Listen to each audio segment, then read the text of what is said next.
School Sports on Ticket TV is presented by your local family-owned McDonald's on Main Street and Union Street in Bangor and Wilson Street in Brewer. Greenway Equipment Sales in Bangor and Ellsworth. Nothing runs like a deer. Darlings Auto Group. You'll do better at Darlings. Visit darlings.com. Next Home Experience. The market leader. Get looped and get sold with Next Home Experience. The Furniture Gallery, a family-owned Maine company with locations in Bangor, Augusta, North Windham, and Topsom. Hero Sports Grill and Entertainment Center. The place to be in downtown Bangor and at herosportsgrill.com. Praise Auto Sales. Over 40 years of trust, integrity, and dependability. Visit praiseautosales.com. Dairy Queen Bangor.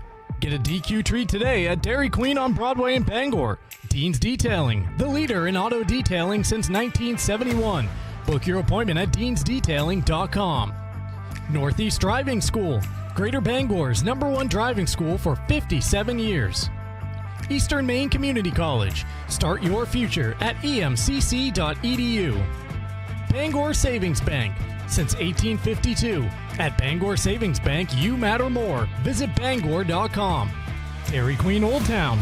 At DQ, happy tastes good. Casella, good pay, good people, good life. Find your place at powerofhardwork.com. High School Sports on Ticket TV is also brought to you by UMaine Finish Strong, Hidden Meadows, Acadia Federal Credit Union, Uno Pizzeria and Grill, The Fitch Company, UMaine Athletics, Bangor Window Shade and Drapery, Union Street Towing, Bangor Mall Cinemas, Bangor Floral, Hannaford and Bucksport, Novus Glass, Hartford's Auto Service, Old Town Redemption Center, Bennett Auto Center, The Growing Place and Polish, Bangor Tire Company, Pat's Pizza in Hamden, Lloyd's Family Market, Quality Automotive, North Star Waste and Recycling, Crystal Clear Family Pet Center, The Farmer's Table, Fat Panda Boba Tea and Market, Coach House Restaurant, Saliba's Rug Cleaners, Goslin's Bakery, Creative Options LLC, Twin City Tire, Harvey RV and Marine, Seaboard Federal Credit Union, Midcoast Denture Design, First National Bank, Napa Auto Parts, and Hammond Lumber Company. Let's get you out to the game.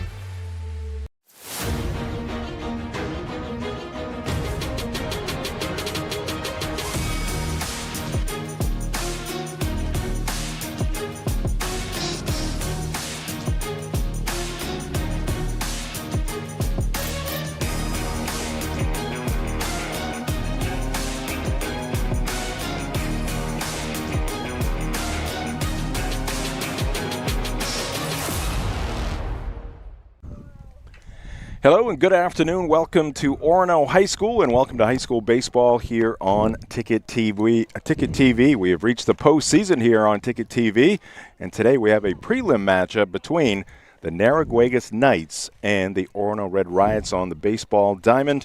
Welcome into the pregame show. The pregame show presented by Bangor Savings Bank. At Bangor Savings Bank, you matter more. Visit Bangor.com, and we also welcome you into the Darlings broadcast booth. Great to have you with us. Jim Churchill and Ernie Clark here up the first base line, maybe 10, 15 feet, as the three-man umpiring crew making their way in from center field. They'll meet up with the head coaches prior to this matchup between the Knights and the Red Riots as we get our postseason coverage underway here on Ticket TV. Ernie, let's take a look at the final standings in Class C.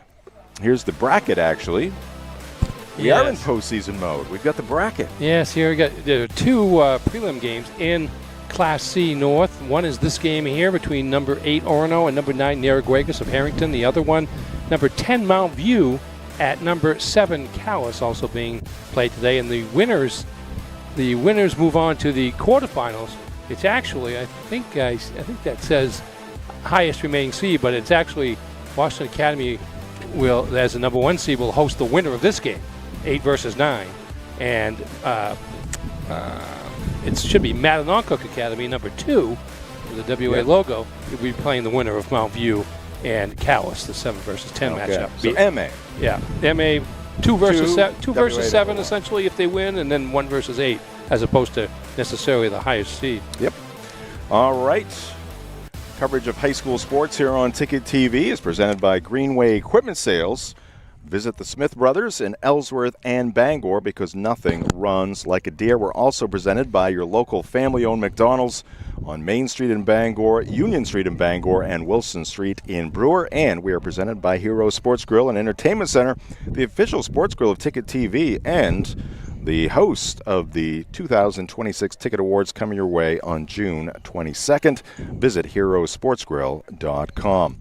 All right, just getting started here. This afternoon in Orono, we'll take a time out in the Bangor Savings Bank pregame show. We'll come back with a look at the rosters for the Knights and the Red Riots. This is high school baseball on Ticket TV. Nothing runs like a deer. And Greenway Equipment Sales makes it easy to keep your John Deere running smoothly year-round. Our mobile maintenance truck will come to you and service most walk-behind and riding lawn equipment right in your yard. Just call or schedule online. Whatever the season, we'll have you tuned up, sharpened up, and geared up to mow or blow whatever Mother Nature dishes up. Contact the Smith Brothers today for service delivered. Nothing runs like a deer. From Greenway Equipment Sales, family owned and operated since 1994. Hero Sports Grill and Entertainment Center offers fantastic food and drinks in a fun, family-friendly atmosphere with 29 flat-screen TVs for your sports viewing pleasure and an arcade with prizes for the whole family to enjoy. Whether you're looking for a drink at the bar while watching your favorite sports team or trying to find a place to bring the family for a great meal out, Heroes is the place to be. Heroes also offers takeout or catering for any event in the Bangor area, large or small. Come for the food. Stay for the friends. Desk jobs aren't for everyone. Some of us want work that moves, work you can see, work that matters. Others might call it dirty, but we don't mind. At Casella, hard work isn't just a means to an end. It's something you can build a life on, and it's important work that keeps society moving. Casella, good pay, good people, good life. That's the power of hard work.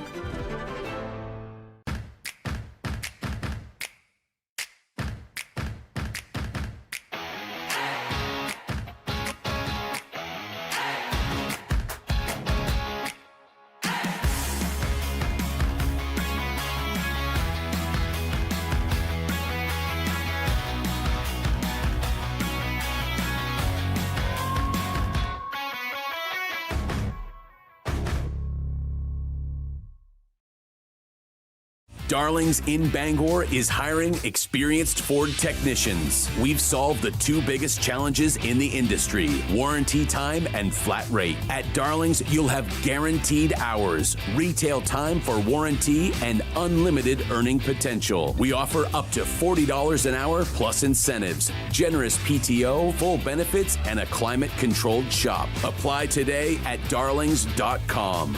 You'll do better at Darlings. Spring is here, and it's the perfect time to refresh your home at the Furniture Gallery. During our Spring into Savings event, brighten every room you have with lamps, rugs, and wall art. The Furniture Gallery is getting ready for warmer days. Enjoy 15% off outdoor furniture and create the backyard retreat you've been dreaming about. Speaking of dreaming, need extra sleeping space for guests? Our sleeper sofas start at just $6.99. Shop local, save money, and love your home this spring. The Furniture Gallery in Augusta, Bangor, North Windham, and Topsom.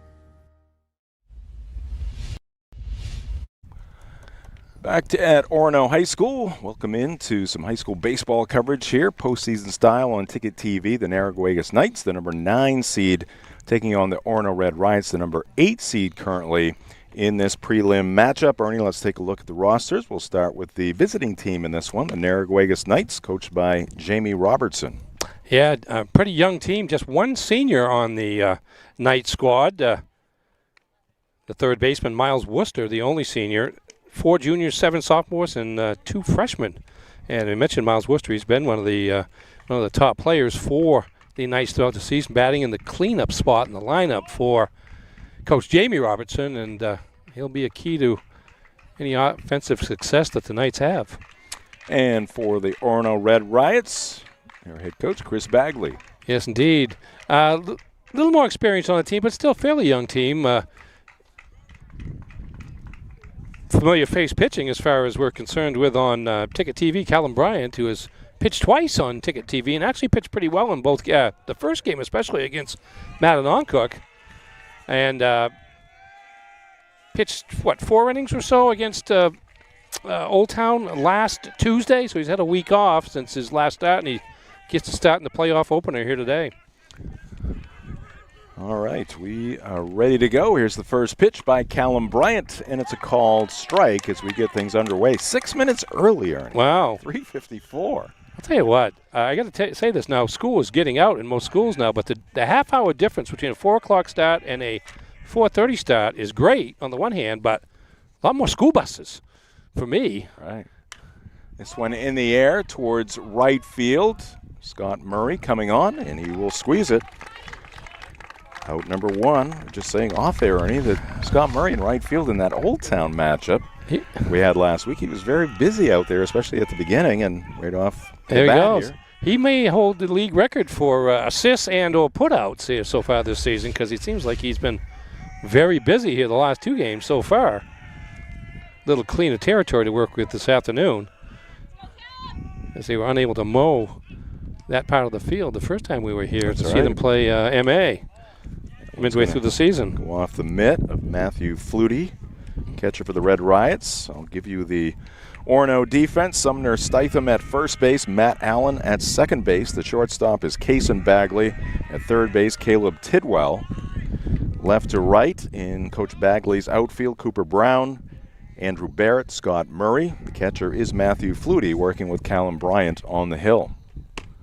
And that one misses above the zone. 2-0 to the batter. You hear the breeze in the mics blowing out to left field today, right through our backs, which is a kind of a comforting feeling on a day like today. No bugs, and then little cool shade to this 80-plus degree day. 2-1 pitch, also missing high. 3-0 to Burn Absalom. Max Worcester, the second baseman, flew out to right field to start the ball game. Callum Bryant, a very deliberate worker out there. He really is. Works out of the stretch all the time, but really very patient in terms of getting settled before he delivers.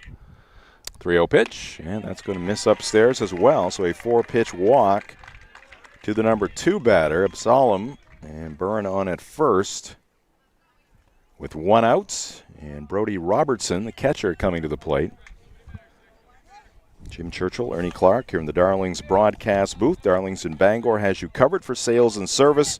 Shop new Ford, VW, Audi, Honda, Nissan, Volvo, and Kia models are used of all makes. Visit darlings.com. Pitch by Bryant. Little slide step there from Callum. Pitches in for a strike to Robertson. Not much of a lead over at first base by Absalom.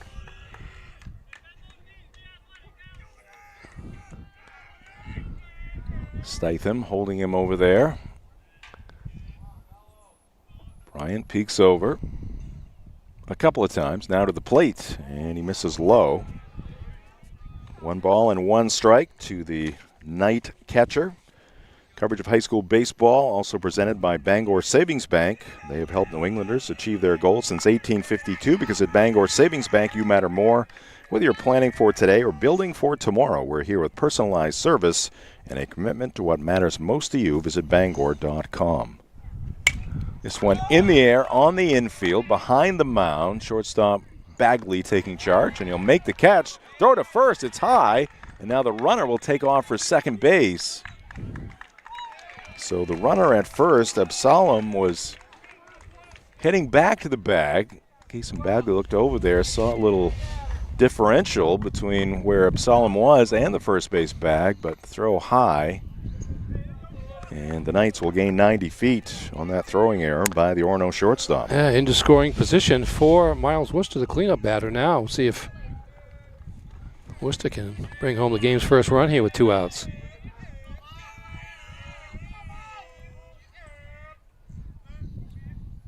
Bryant looks back at second, now to the plate, and that ball is popped up on the infield as well. Sumner Stitham has it all the way, and that will do it for the Knights here in the top of the first inning. They leave one. There was one Orono error. No hits for the Knights after a half inning. Narraguagus nothing. Orono coming to the plate here on Ticket TV. We've got a 100-year-old company here, and it's because of the service, the quality, and the experience. It gets done right. I think we've been doing it for so long. The only thing that we do, that when we walk into a room, we automatically know how to treat that window.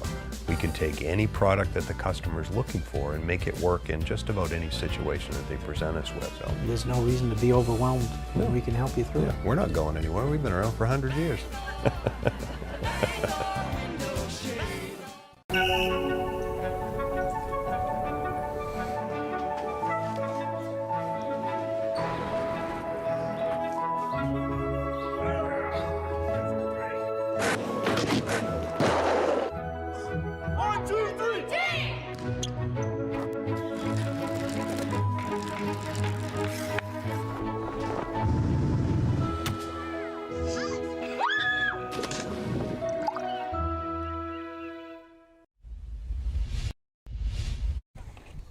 Back at Orono High School, Jim Churchill, Ernie Clark, and our Ticket TV team on hand for this prelim game between the Narraguagus Knights and the Orono Red Riots.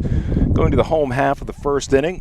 Narraguagus did not score in the top half. Due up for Orono here in the first. It'll be Andrew Barrett, Callum Bryant, and Kason Bagley.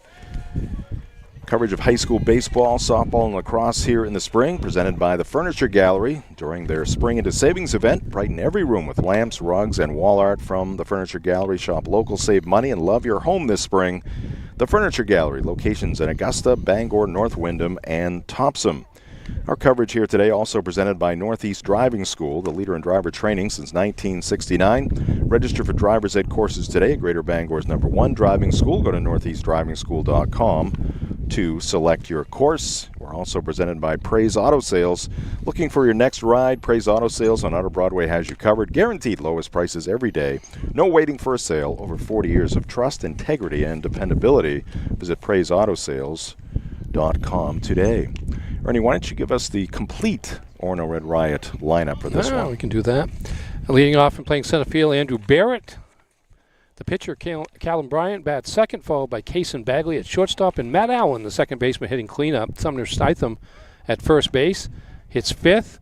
Caleb Tidwell at third base, hits sixth. The final three in the batting order, Cooper Brown in left field, Scott Murray in right field, and designated hitter Nolan Bagley batting for catcher Matthew Flutie for coach Chris Bartlett's Red Riots.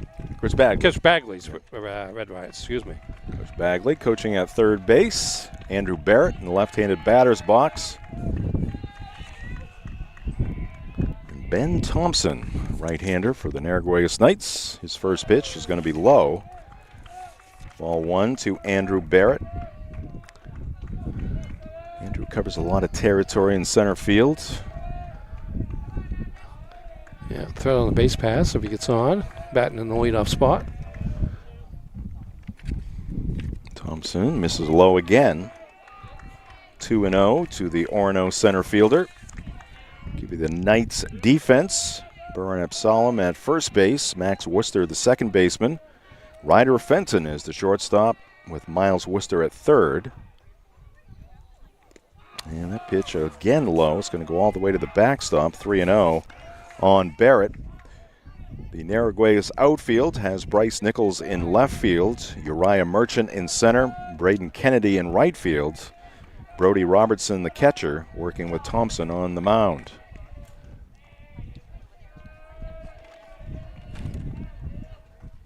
Thompson's 3-0 delivery, and that one missing inside, and it's ball four to Barrett. So right out of the gate here, we'll see that speed on the bases in the person of Andrew Barrett.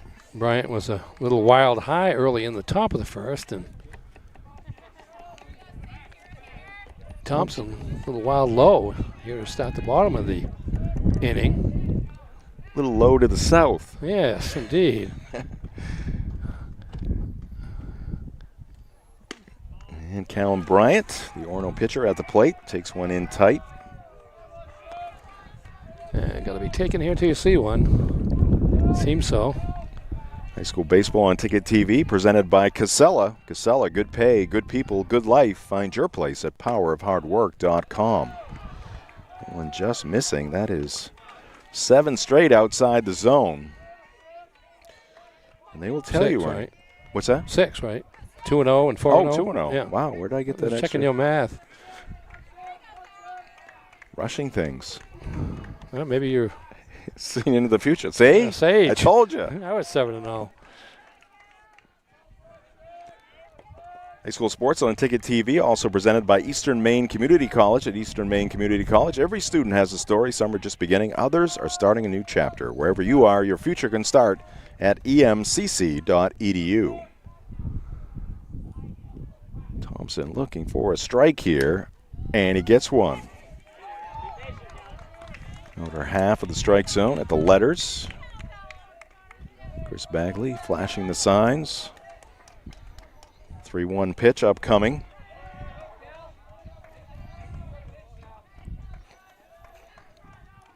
Thompson to the plate. There goes Barrett, and there's a line drive to left field, and it's going to be caught out there. Barrett, pretty good read. He's going to make it back to second base with a head-first slide. Ball struck well there by Callum Bryant, but a nice catch coming in towards the infield by Bryce Nichols for out number 1. Yeah, he's got to contend with the sun out there as well as the sun right into his eyes. I don't see any sunglasses, so got to do some work to pick up the ball coming off the bat there. Did a nice job there, though. There's Kaysen Bagley at the plate. Barrett not going here, and Bagley takes one high. Well, in that Old Town game, Ernie, we learned that we had a fan of the Red Riots watching our game, our broadcast from the Rhine in Germany. Carol made it back. She is here today. There's a swing and a miss. 1-1. Boat got back here just in time for the postseason. Yeah. That was cool. Not sure that she returned coming up the Penobscot. Guessing not. No, probably not. That would have been one heck of a trip. Yeah. Pulled into the Sea Dog, and he was good to go. Runner going. Here's the throw down by Robertson, and a one-hopper. And well handled there by the second baseman. And that's going to be a stolen base for Andrew Barrett. Pretty good arm there by the catcher. Yes. Made that play close. I didn't think it was going to be close, but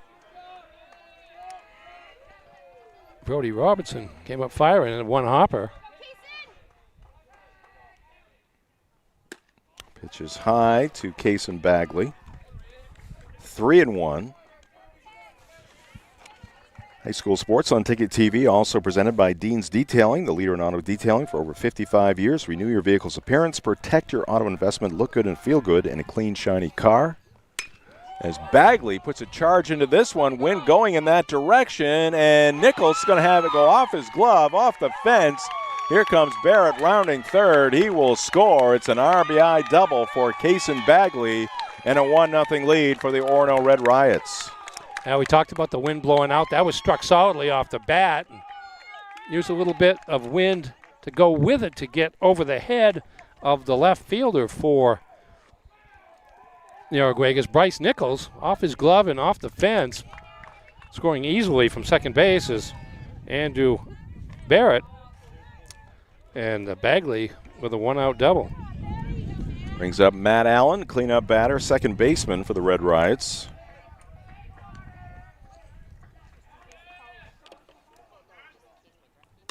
That one off the end of the bat, over towards the first base dugout. Strike one to Allen. You can book your appointment at Dean's Detailing. And reminder, Father's Day coming up. Be a hero with a Dean's gift card.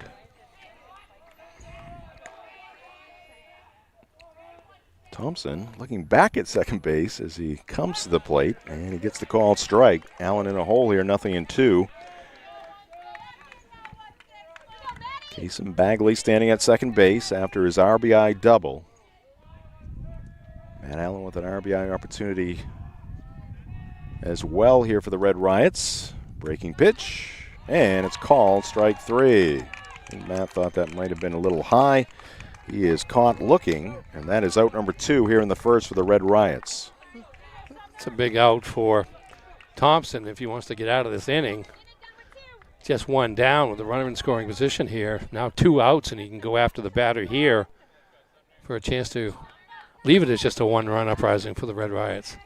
First baseman Sumner Stitham at the plate takes a strike.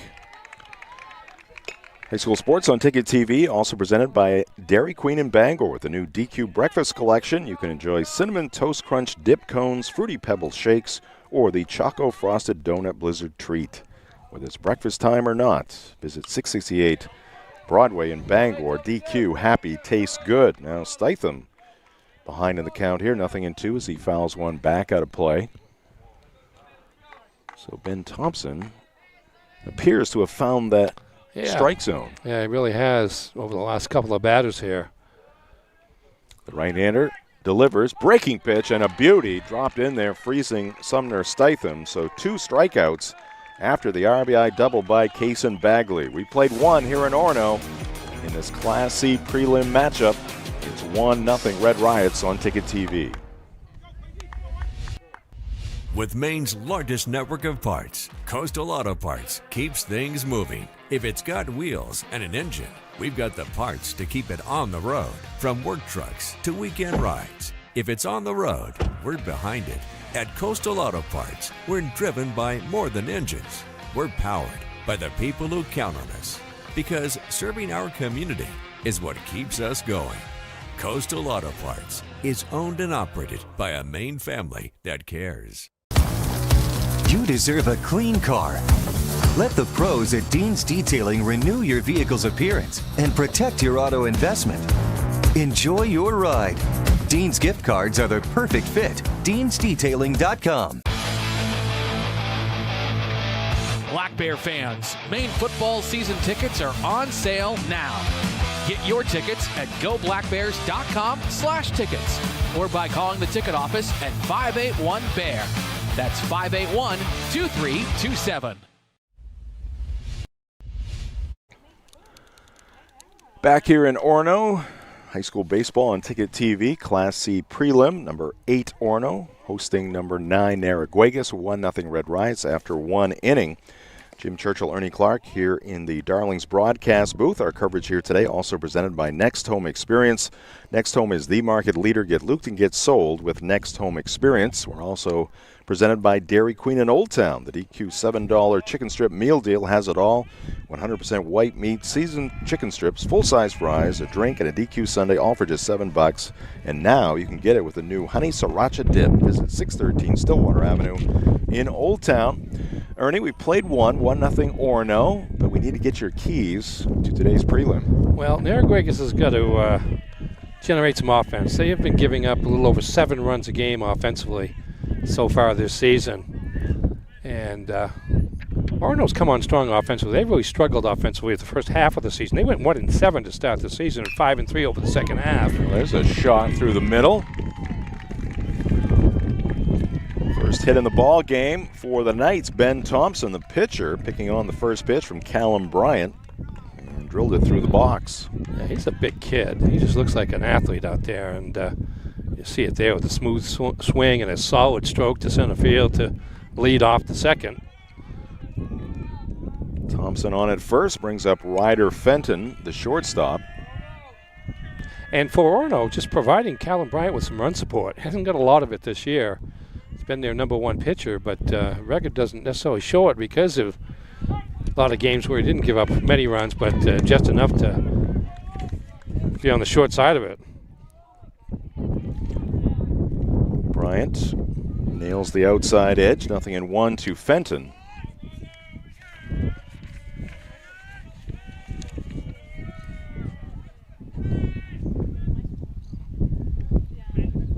A 1 pitch and a bunt attempt, and it's fouled. Goes to the backstop. 0-2 to Fenton.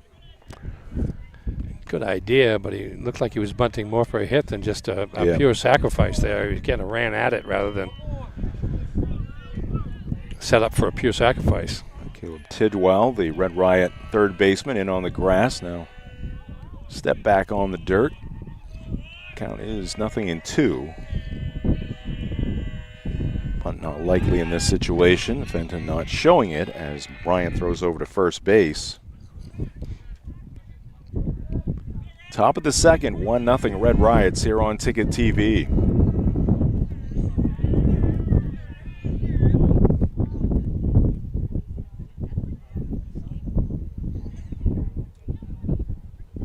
Pitch by Bryant, and this one is hit in the air, shallow left field. Nichols circling underneath it. He'll make the catch for the first out. Ball carried pretty well. Check that. That's not Nichols. That would be Cooper Brown out there and left for the Red Riots. Yeah, that ball carried pretty well, too. Looked like a pop-up. Shortstop might get just barely into the outfield, but wound up getting all the way to the left fielder.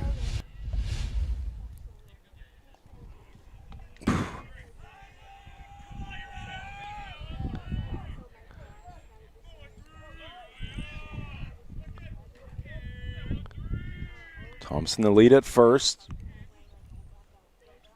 Bryant to the plate, and this one is fouled back over the screen off the bat of Uriah Merchant, center fielder for the Knights. Each of these teams with a 6-10 record coming into postseason play, but interesting the differences in how they achieve them. Again, Orono started 0-3, 1-7, went 5-3 over the second half of the regular season, including wins over the number 2 team, Class C North, Mattanocook, and the number 3 team, Dexter PCHS, the co-op team, late in the regular season. Runner going at first, throw down by Flutie. It's going to get past Allen and got past shortstop Bagley as well. Picked up by Barrett in shallow center field, so that'll be a stolen base for Ben Thompson. It's in a scoring position with one out. Narraguagus, on the other hand, has just one victory over a Class C team. And that is Sumner. I believe it's a 6th seed in the division. They play a mix of well, they're in the Penobscot Valley Conference, but they play a mix of teams in the PVC and also in the Down East Athletic Conference. Teams like Jonesport Beals and Woodland and Callis and Machias. Towards the middle, Allen Fields fires the first for the second out. Over to third goes Thompson.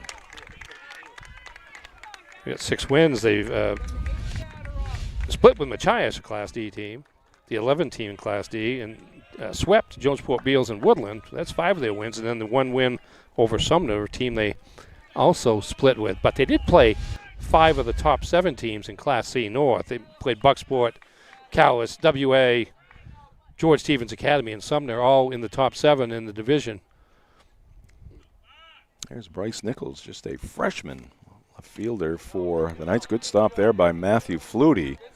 Kicks out in front of the plate, but Flutie getting a piece of that one to prevent the tying run, potentially scoring from third base. Yeah, this kind of situation, you got to sacrifice your body for those with a run just 90 feet away. Flutie did a nice job there.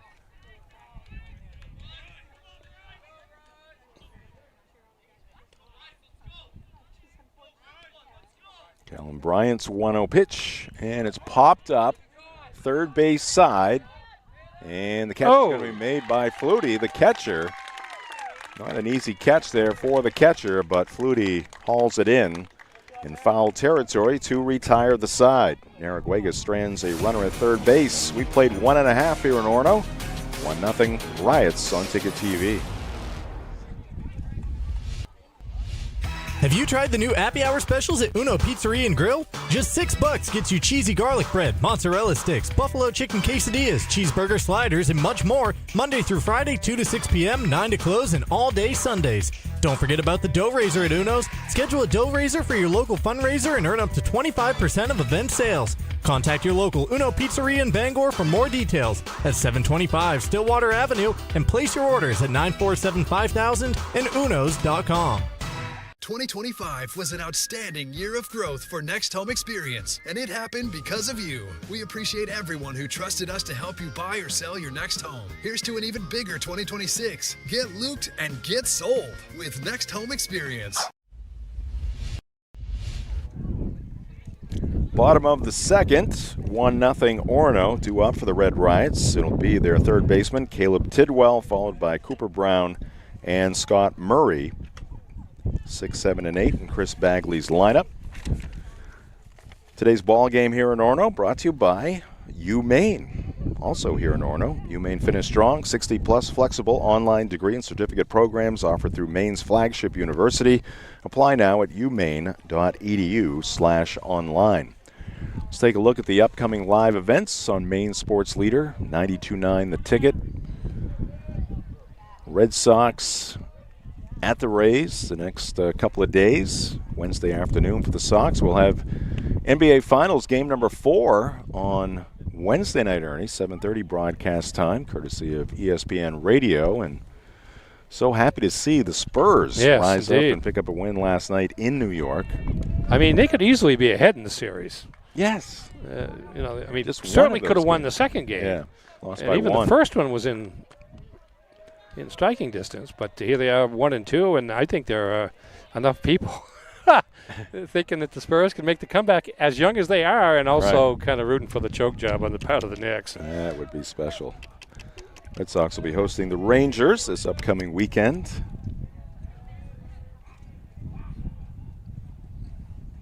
Swing and a miss here by Tidwell. Good sinking action on that pitch from Thompson. Meanwhile, that game 3, they overshadowed the Red Sox 4-hit attack last night against Tampa Bay. Thunderous.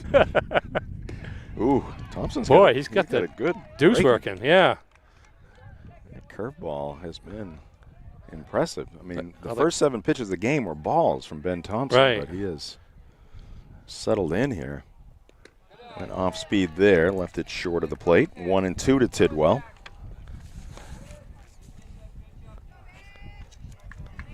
Thought he might get Tidwell to play cricket there on that one. Bit of a waste pitch. That one misses low and outside. Caleb Tidwell missed many games with a back injury. Saw him against Old Town drive one almost to the fence in center field.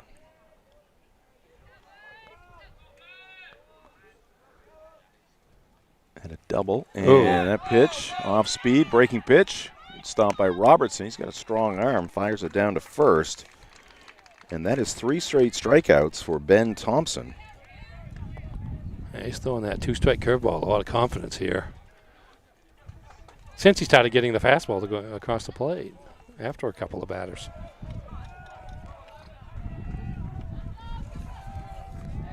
Brings up Cooper Brown, the left fielder. Fastball pumped in there, 0-1.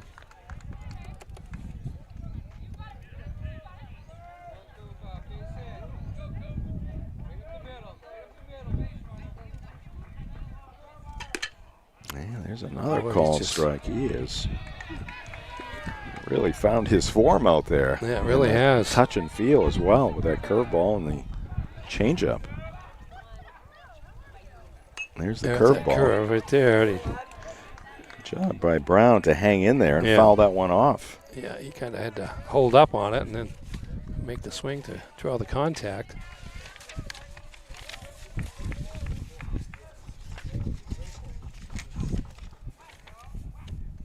Thompson, a junior. This fastball is above the zone, 1-2 to Brown. Today's ball game here in Orono brought to you in part by Uno Pizzeria and Grill, 725 Stillwater Avenue in Bangor. Great food, great drinks, great vibes. For takeout, call 947-5000 or visit unos.com. 2-2 now to Cooper Brown. Plate umpire will do a little housekeeping. Yeah, some dust churning up here as the season winds down. Dust was not a problem at the beginning of the season. No. It has surfaced here over the last couple of weeks. Swing and a miss. 4 straight strikeouts by Thompson. 2 to end the first, 2 to begin the second. Let's take a look at the local programming on Maine Sports Leader, 92.9 The Ticket. Start your day from 6 to 8 a.m. with the roast team. Marcus Caesar, Tyler Cruz, Greg Hirsch, Brian Sullivan. Wrap it up on the way home from 4 to 6 with The Drive, Ernie, me, Aaron Jackson, and Mark Paulette. I'm playing center on that team. Been on a semi-hiatus here for the last week or two with all this Ticket TV action. Interference. Oh! That one hurt. That one got a piece of Scott Murray. So that breaks up a string of 4 straight strikeouts. Murray reaching base like a fastball off the left side. Yeah, left that the shoulder blade back there. Be a threat to run if he's recovered. He's not incapacitated. No. So potential is still there. I'd like to get the second here and give the younger Bagley a chance to drive him home. This is Nolan serving as the DH, batting for Flutie, puts it on the ground, scooped up by Thompson, the pitcher. He flips over to first to retire the Red Riots here in the home half of the second inning. Red Riots do not score, but they lead it 1-0 after 2. This is high school baseball on Ticket TV.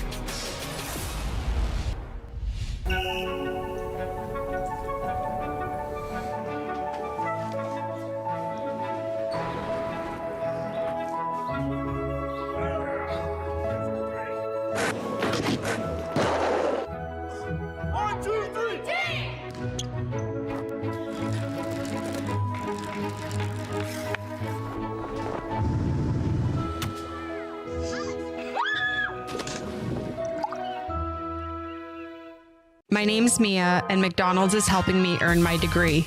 Through Archways to Opportunity, I can work and take college classes while receiving help with tuition payments. It's more than a job, it's my future. Apply today. 1-0 Orono Red Riots through 2 innings. Coverage here today in Orono, brought to you by Union Street Towing, serving the greater Bangor area for over 40 years with towing, flatbed recovery, lockouts, and jump starts. Fully licensed and insured. Call Union Street Towing at 942-4200. And, of course, here in early June, golf season well underway. Visit Hidden Meadows Golf Course. They're just 10 minutes north of Bangor. Enjoy a beautiful 9-hole course, a driving range, and a fully stocked pro shop. Plan your round today at hiddenmeadowsgolf.com.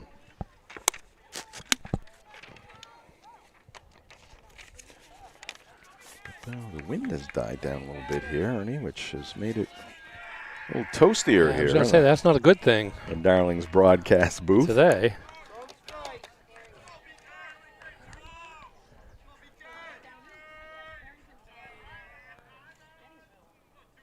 Callum Bryant back to work here in the third, and a bunt attempt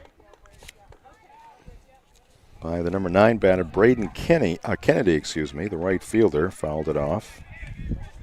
After Kennedy, it's back to the top of the lineup, Max Worcester and Byrne Absalom.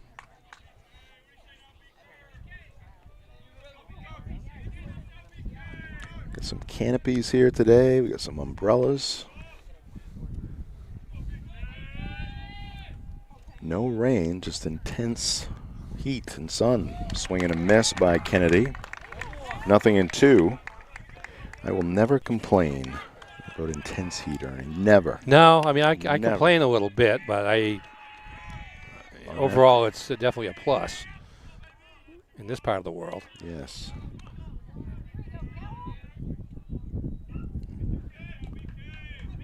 Callum Bryant seeking his first strikeout of the ball game, has an 0-2 count on Kennedy. And that breaking pitch stays inside. Today's game brought to you by Bangor Window Shade and Drapery, offering custom blinds, shades, drapery, and outdoor awnings. Bangor Window Shade, 105 Main Street in Bangor.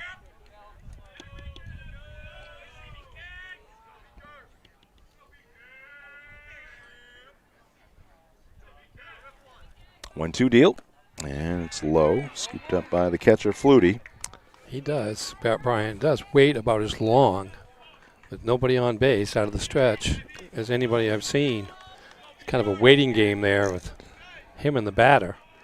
No pitch clock here in Maine high school baseball. Callum would be pushing it. Throwing on 29. 20, whatever it is. 20. 1 second left. Yeah.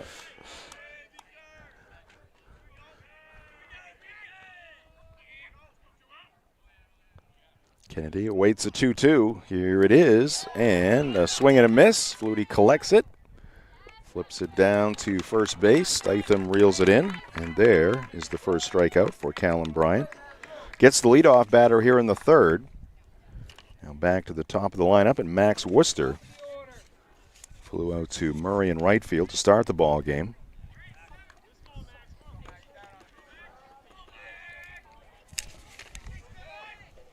See, I'd be hard-pressed not to call timeout there at the plate on multiple occasions. Fastball, and that is shot into center field. It's going to get down in front of Barrett. Good stroke there by Max Worcester. He is on with one down. Second hit of the game for the Knights. Solid shot to center field. Max Worcester, just a sophomore. He is now 1 for 2. Brings up Absalom.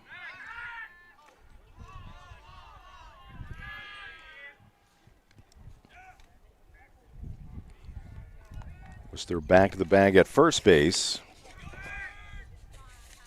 In terms of the base runner, what Bryant does can work to his advantage in terms of freezing the base runner. Runner going at first, pitch a call and strike, throw down. Allen the tag, holds on to the baseball, and Worcester is caught trying to swipe second base. Excellent execution there by the Red Riots. Bryant, a quick delivery to the plate. Flutie, quick release, accurate throw. Allen with the tag. But that patience in terms of throwing the ball out of the stretch of the pitch, you know, the runner's all ready to go in that situation, and he has to wait and wait. Throws his timing off, running from first to second. 1 ball and 1 strike.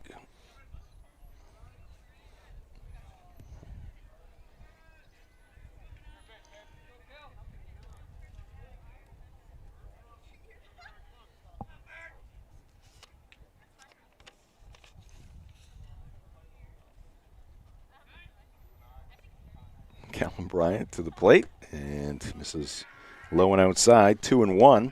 Today's game brought to you by Acadia Federal Credit Union. Acadia FCU now open on Wilson Street in Brewer. They're bringing local service backed by more than 60 years of serving Maine.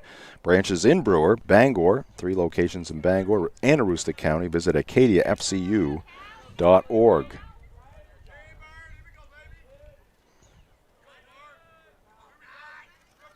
2-1 pitch and a foul tip into Flutie's mitt.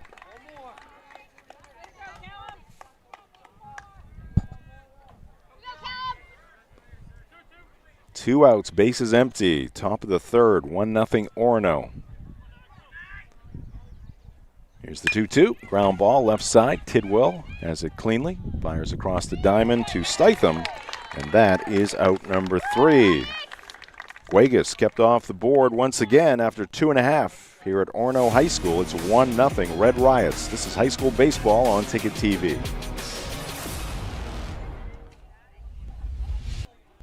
Life is so much better when you impact the lives of those around you, and with Creative Options, you will. Creative Options provides services and support to adults with intellectual disabilities, and right now, Creative Options is looking for shared living providers who take clients into their own homes, kind of like adult foster care. You'll enjoy a generous, tax-free stipend to work from home and make a difference in someone's life. To apply for this tremendous opportunity, simply visit creativeoptionsllc.org. That's creativeoptionsllc.org.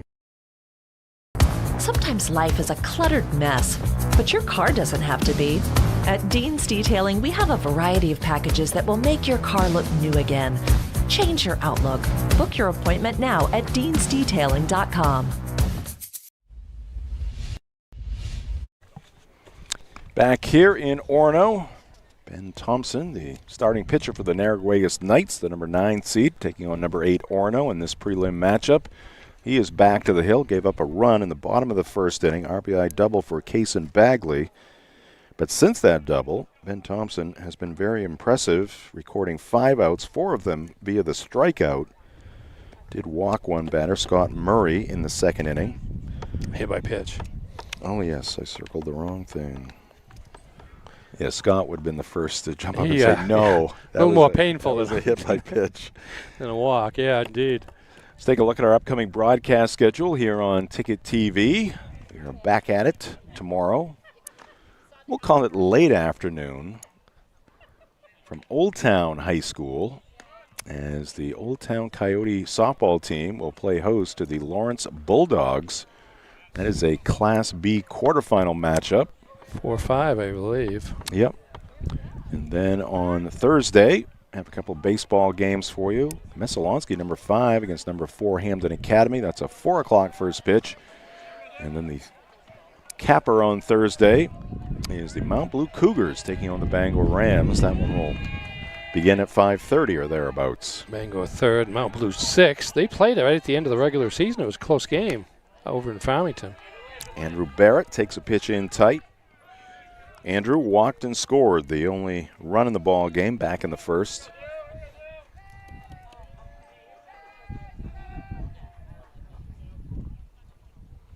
This one is fouled back.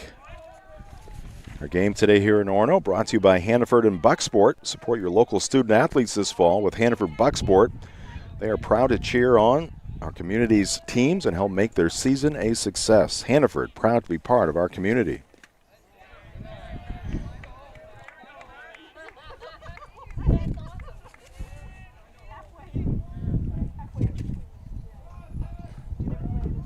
Two and one the count. Scoreboard is not. That's what I have. Yep.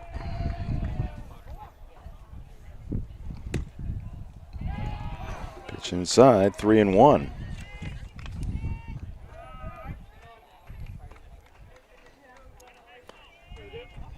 Catcher thought that last pitch, which was very close, caught a bit of the strike zone, but it didn't. And there is ball 4, goes to the backstop.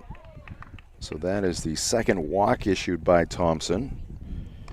And for the second time in this ball game, Andrew Barrett, leading off an inning, is on at first base after drawing the base on balls. Stole second his first time up, and then came home on the double by Kason Bagley.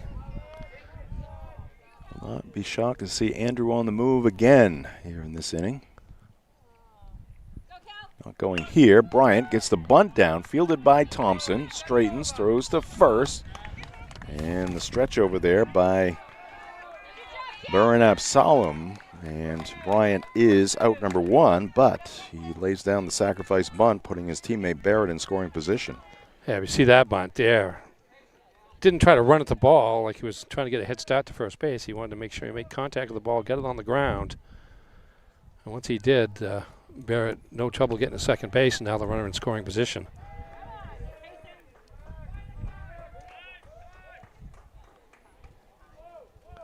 Thompson backs off the rubber, and they're going to... they walk him. Intentional walk here to Kason Bagley.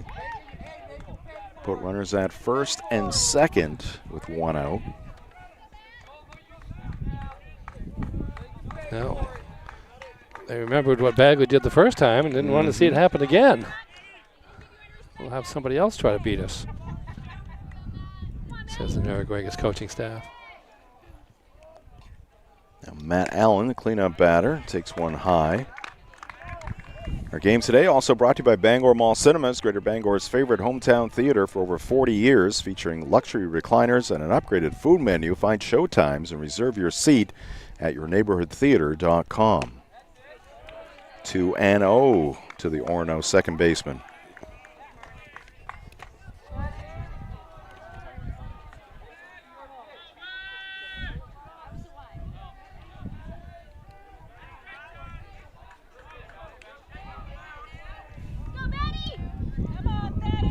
Thompson to the plate.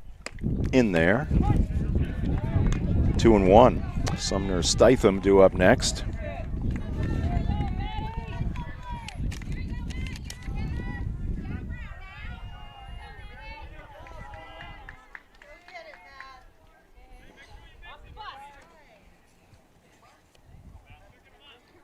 Thompson slowing things down here with runners on the bases.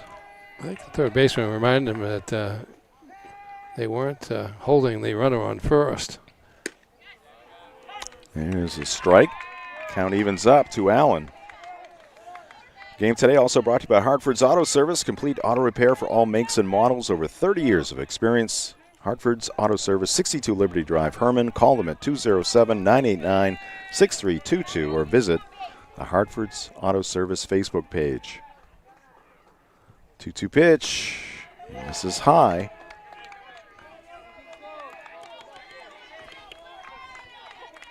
Matt Allen was caught looking back in the first inning. Again, 4 strikeouts for Thompson, a couple of walks, a hit batter. Swing and a miss. Here is strikeout number 5. Allen goes down swinging. Check that, 3 walks, 1 intentional for Thompson. His battery mate, Max Worcester, or check that, Brody Robertson, excuse me. Well, conversing out there in the last few minutes for the Knights, trying to get things squared away.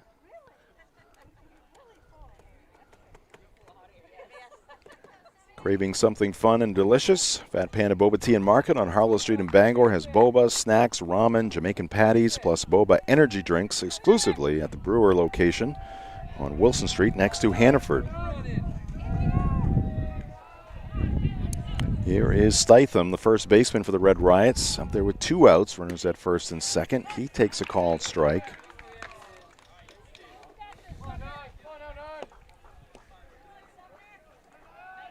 Robertson, the catcher, flashing the signs. Thompson nods in approval. A high set. Here's his pitch, and it bends Stitham back. 1 ball and 1 strike.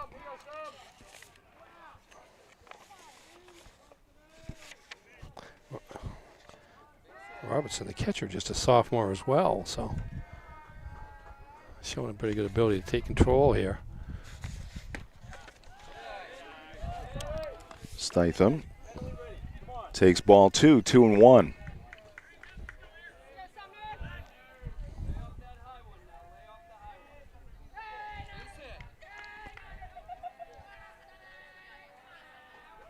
Pitch by Thompson, and that one in at the letters. 2-2.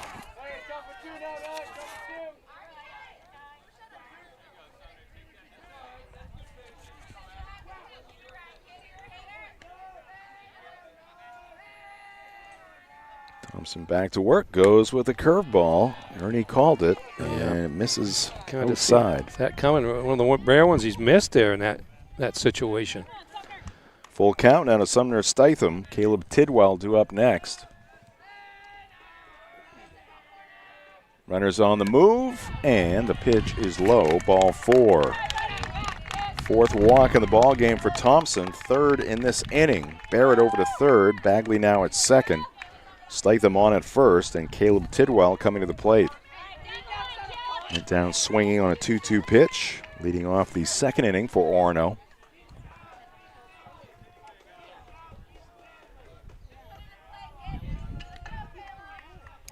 Thompson back to the windup with the bases loaded. 2 outs, his pitch, curveball, and a good one. That's been his primary pitch. Came at it right out of the gate against Brown. Want to get ahead in the count.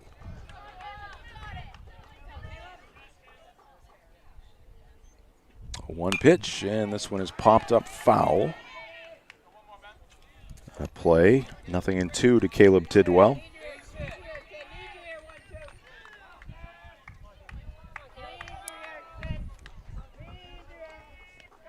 Bottom of the 3rd, big spot in this prelim game. Breaking pitch and a swing and a miss. Again, that outstanding curveball on display on the 0-2 pitch. And that'll do it for the Red Riots. They will strand 3 here in the 3rd. We go to the 4th, 1-0 Orono on Ticket TV. Darlings in Bangor is hiring experienced Ford technicians. We've solved the two biggest challenges in the industry: warranty time and flat rate. At Darlings, you'll have guaranteed hours, retail time for warranty, and unlimited earning potential. We offer up to $40 an hour plus incentives, generous PTO, full benefits, and a climate-controlled shop. Apply today at darlings.com. You'll do better at Darlings.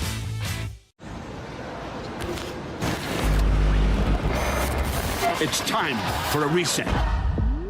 McDonald's is putting value back on the menu. Extra value meals are back, only at McDonald's. Back here in Orono, Jim Churchill, Ernie Clark in the Darlings broadcast booth, joined by our Ticket TV crew here today.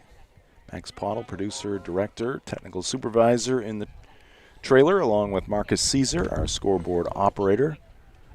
Sydney Hurst, our lead camera here today. She's on the third base side.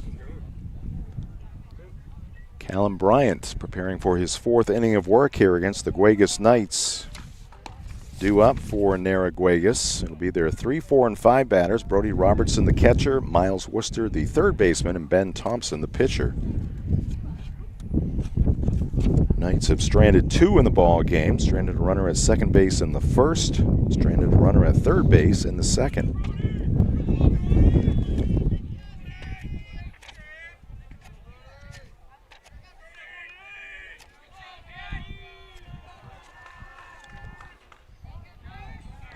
Brody Robertson popped out to the shortstop Bagley back in the first inning.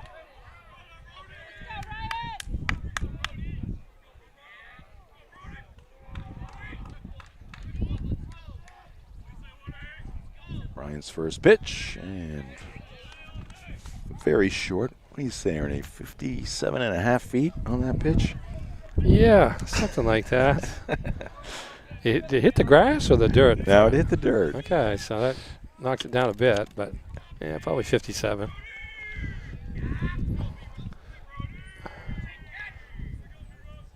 Bryant's 1-0, and that one is low. 2-0 to Robertson. Bryant's been very efficient through 3 innings, just 30 pitches through the first 3. 10 in the first, 9 in the second, 11 in the third inning.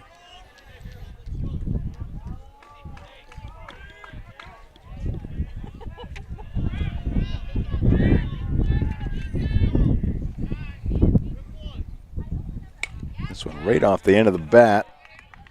Robertson a little quick on the trigger there. Yeah, Cue shot. Figured he'd get a pitch to hit and jumped out in front of it just enough to get over the nub of that bat. Wind is picked back up, as you may hear in our microphones, which is a good thing and a bad thing. The good thing is it keeps the bugs away and cools us off. And cool, yes. Bad thing is it tosses our paperwork all over the place. That one missing.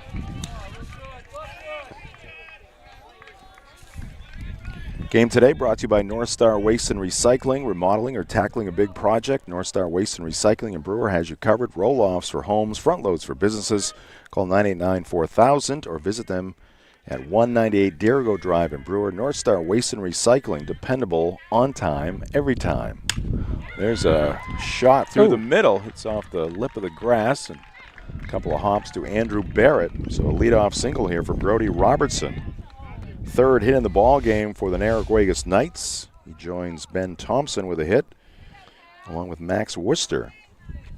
Yeah, Brody Robertson, just a sophomore, like I said, the catcher. He's a promising baseball player. He just looks like a good player out there in pretty much everything that he does.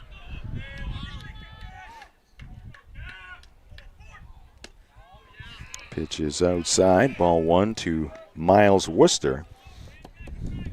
Miles popped out to Sumner Stitham to end the first inning. I don't know if Robertson has any ideas of stealing, but certainly that play that Flutie made to throw out Max Worcester in the last inning would make you think about it a little bit more. Think about not doing it.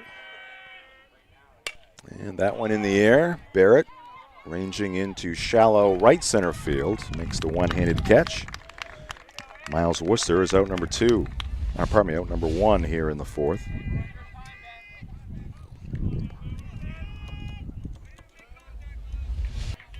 Number 2 batter in the 4th makes the first out, brings up the pitcher, Ben Thompson. Thompson had a base hit in the 2nd, stole second base, went to 3rd on a ground out, but was stranded there. That went in the dirt. Nice backhanded pick there by Matthew Flutie, preventing an extra base. Yeah, he's had a good game behind the plate so far. He really has.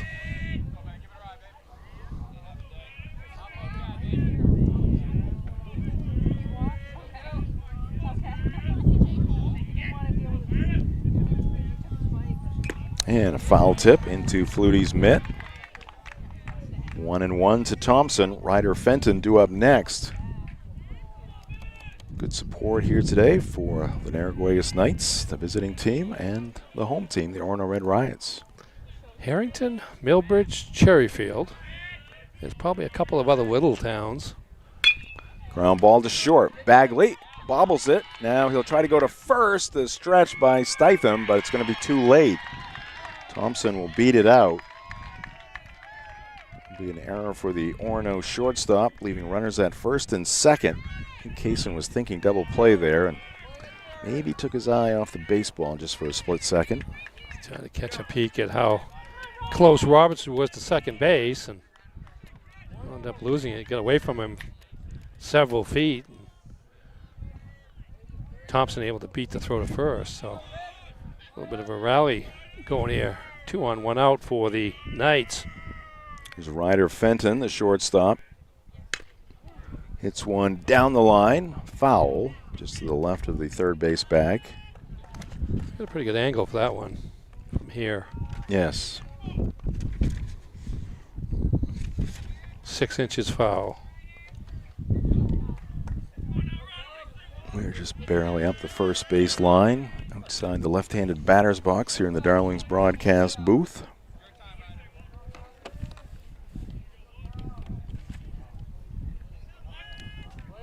Caleb Tidwell in tight at third base.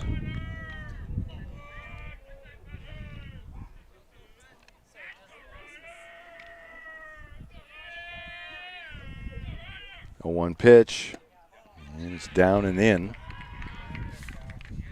Our game today also brought to you by Novus Auto Glass. Call Novus Auto Glass today at 945-6688 to get your windshield repaired or replaced.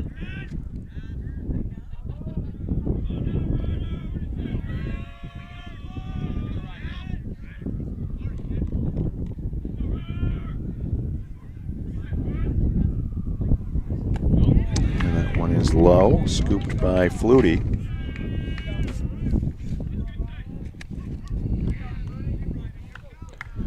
Two and one on the number 6 batter, Ryder Fenton in this Narraguagus lineup.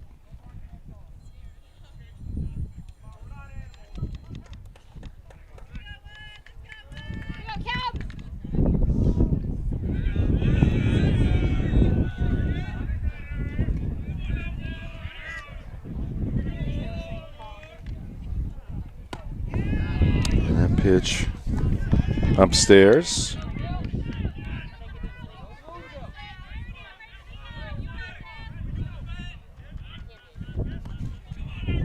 So that may be some WA players over there beyond the third base dugout. Oh, okay. They would be taking on the winner of this one. Yeah. They've played Narraguagus twice this season. Ooh, that ball is hit hard, but well foul off the bat of Fenton. Again, just a little bit out in front. Beat Narraguagus 14-0 and 13-0.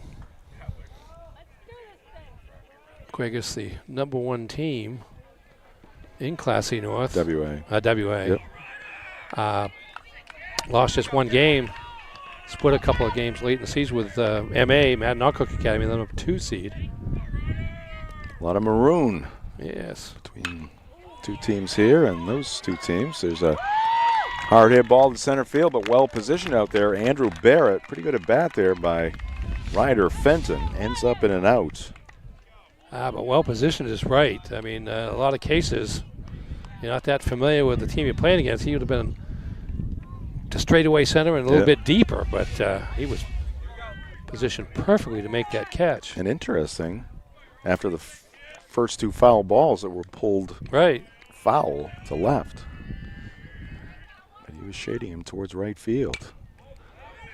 Hack there, and a foul off the bat of Uriah Merchant.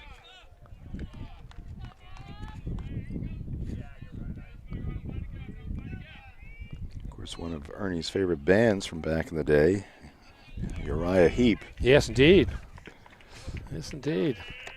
I wonder if he was named after Mr. No Heap. relation.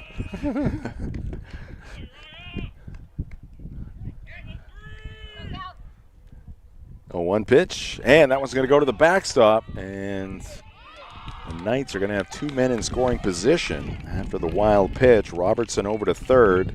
Thompson now standing at second base. Yeah, nothing that Flutie could do to block that one. And now a chance for Uriah Merchant to give his team the lead. 1-1 pitch on the way, and it's slammed to third, but Tidwell has it.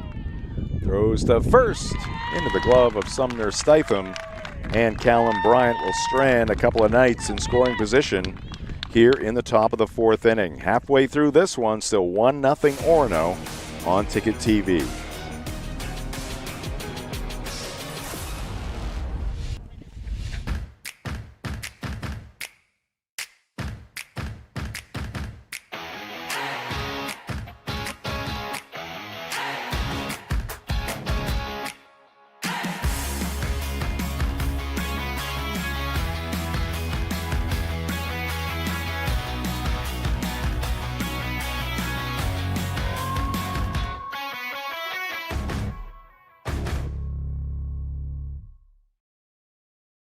For the past 10 years, Next Home Experience has grown because of you. Every buyer, seller, and referral helped build who we are today, and your milestones became our memories. The future is even bigger. Get looped and get sold with Next Home Experience.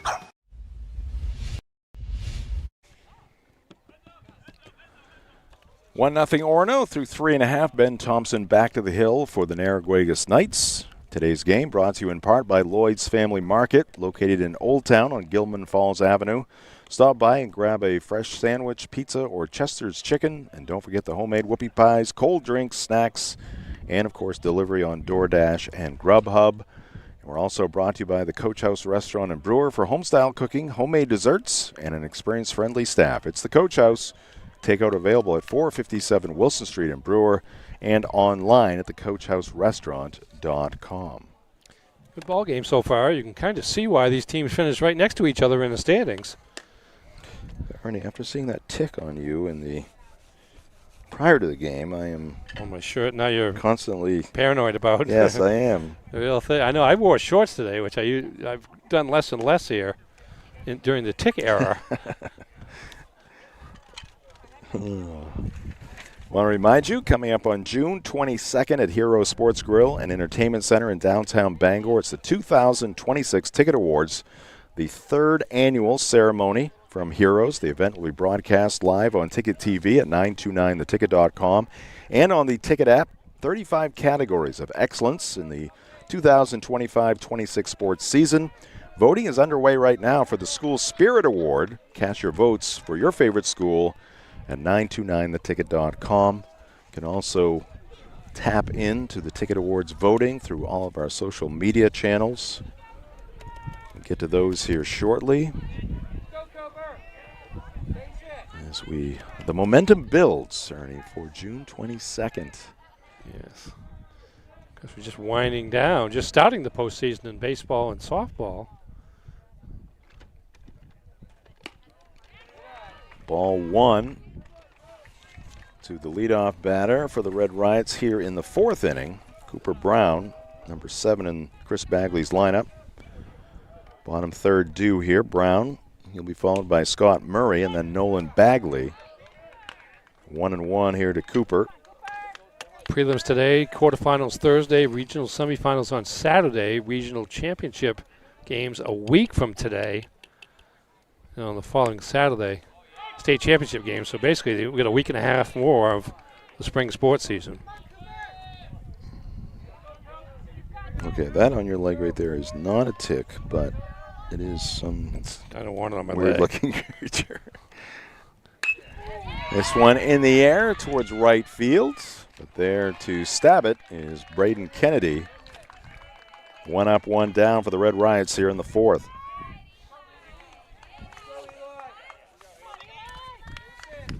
Let's go to those social media channels right here for all things 92.9 The Ticket and Ticket TV, of course. On TikTok, sports.net.maine. On Facebook, 92.9 The Ticket. On Instagram, 929 The Ticket. And our YouTube page, Sportsnet Maine. Swing and a miss.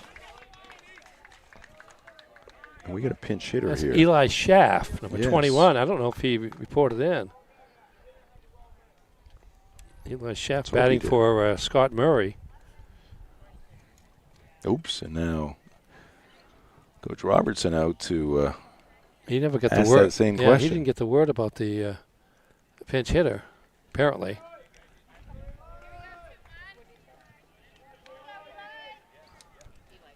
So Schaff at the plate. First pitch was a strike. Murray, his first time up, was hit by a pitch.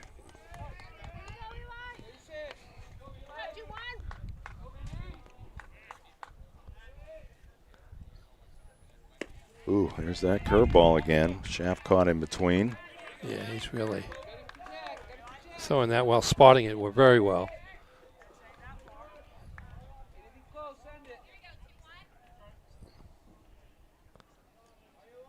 Thompson the kick and his pitch, a fastball, and that is hit to right field on an 0-2 pitch. Eli Schaff takes it the opposite way for a 1-out single. Good piece of hitting there by Eli. Really did. See that again, but did a nice job. Pitch was on the outer half of the plate, and he went with it.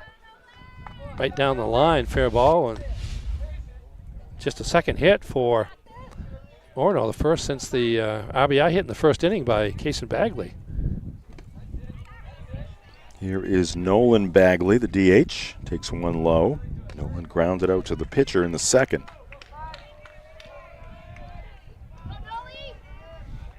Base hit by Schaff coming off the bench. Just the second hit in the ball game for the Red Riots. 1-0 to Bagley in the air. Right side of the diamond, and the second baseman, Max Worcester, will make the play for out number 2.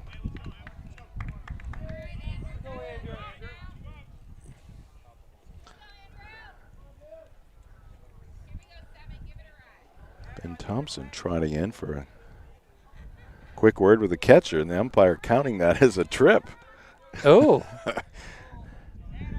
He said the trips can happen in the opposite direction. Right. You didn't see him mark it down.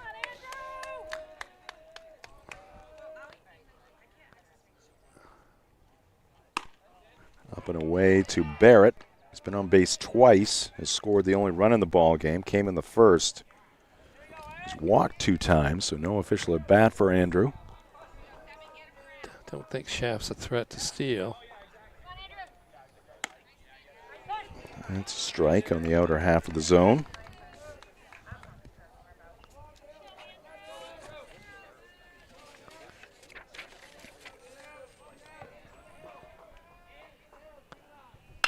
Man, there's a booming hit off the bat of Barrett to left center field. That ball's going to go all the way to the track out there. Here comes Schaff, rounding third, steaming for the plate. He will score. It's an RBI triple for Andrew Barrett.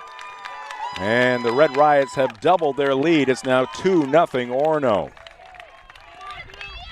Booming triple off the bat of Andrew Barrett. I guess that's why they walked him the first 2 times, because you give it a chance to hit. You know what to do with a deep drive. Just to the left of dead center field. Got over well beyond the center fielder out there. Uriah Merchant made its way to the fence before he could pick it up, and Shafter scores easily from first base on the play. Here's Callum Bryant with a runner at third base. There are 2 outs, but Callum a chance to help his own cause. Big insurance run. Still early. Call it insurance run. Still bottom of the 4th, but just with the way the game's been going. 2 balls and no strikes. Now to Bryant. Kason Bagley would hit next. If Bryant can reach.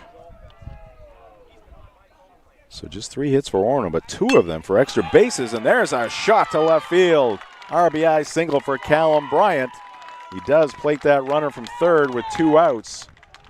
2 big runs for the Red Riots here in the bottom of the 4th, and they lead it 3-0.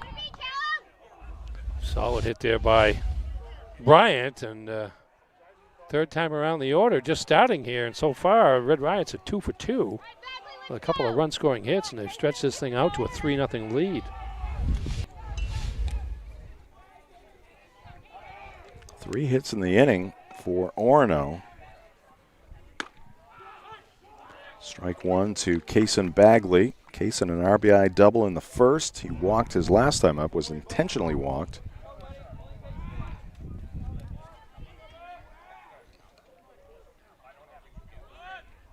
Runner going at first, and Robertson lost the handle on the baseball, so that'll be a stolen base for Bryant. Yeah, it's going to be tough anyways. Curveball there. Robertson was going to throw it from his knees if he made the catch. About the only chance he had to make a play. Now Bryant in scoring position. 2 outs. Thompson goes with a curveball. This one bends outside. 1-2 to the Orono shortstop, Kason Bagley. Matt Allen would hit next.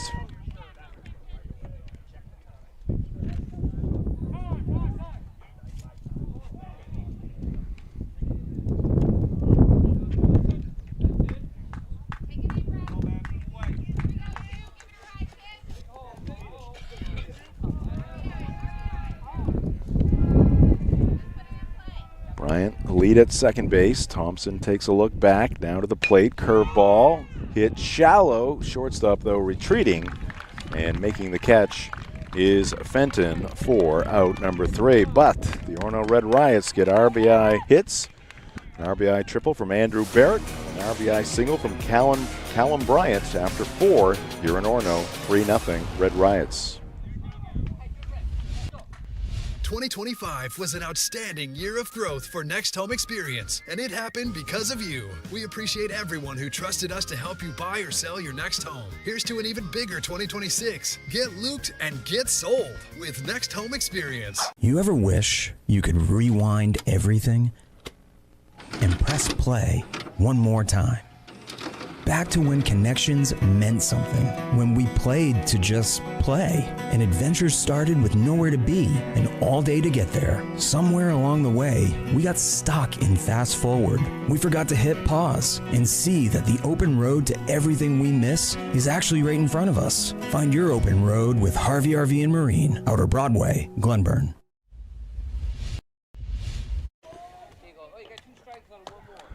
3-0 Orono after the Red Riots added 2 more in the bottom of the 4th inning. Scored 1 in the bottom of the 1st.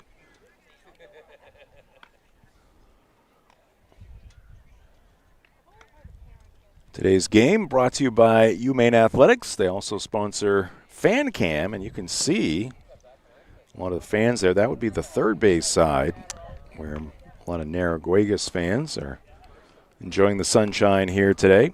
Again, you can get your Maine Black Bear tickets, and you can get your football season tickets for the Black Bears at goblackbears.com/tickets or by giving them a call at 581-BEAR. See those Washington Academy kids out beyond the third base dugout there. They made it to states last year.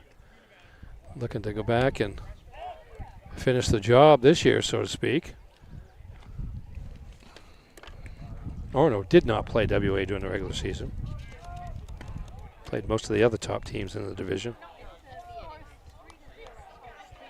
Mentioned earlier, big wins over number 2, Madden-Oncook, and number 3, Dexter Piscataquis, at the end of the regular season to push them into the position of being able to host this game. Yeah.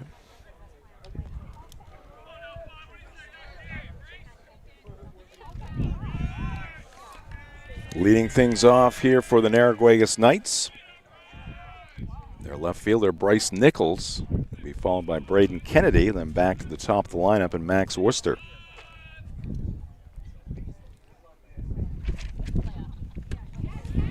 Swing and a miss by Nichols. Fouled out to the catcher, Flutie, back in the second. Bryant with just 1 strikeout so far. 1 walk. Been around the plate. That one is low. Game today brought to you in part by Goslin's Bakery, located at 334 Harlow Street in Bangor. Open 7 days a week. Grab a breakfast sandwich or one of their legendary donuts or pastries they've been making since 1945. Also check out Goslin's Bakery and Deli and Brewer next to Hannaford. The 1-1 from Callum Bryant, and it's pulled on the ground. Backhanded attempt there by Stitham. Knocks it down. He'll flip to Bryant covering for the out. Nice recovery there by Stitham, and Callum Bryant right where he's supposed to be. Yeah, Rob Curtis, the first base umpire, taking his time to take a double look at the play to make sure the foot touched the base, and sure enough that it did. Pretty good job by Stitham staying with it. Had to go a little bit to his right to come up with the ball, and then Bryant with a good run to get over to first base for the first out of the inning. Kennedy, the right fielder, standing in the right-handed box, fouls it off the catcher, Flutie. Bryant's allowed a hit in each of the last 3 innings, but just the 1 runner getting to third base there. That was Robertson. Single, E6, wild pitch to third, but stranded there. Runners on second and third, stranded in that last inning for the Knights.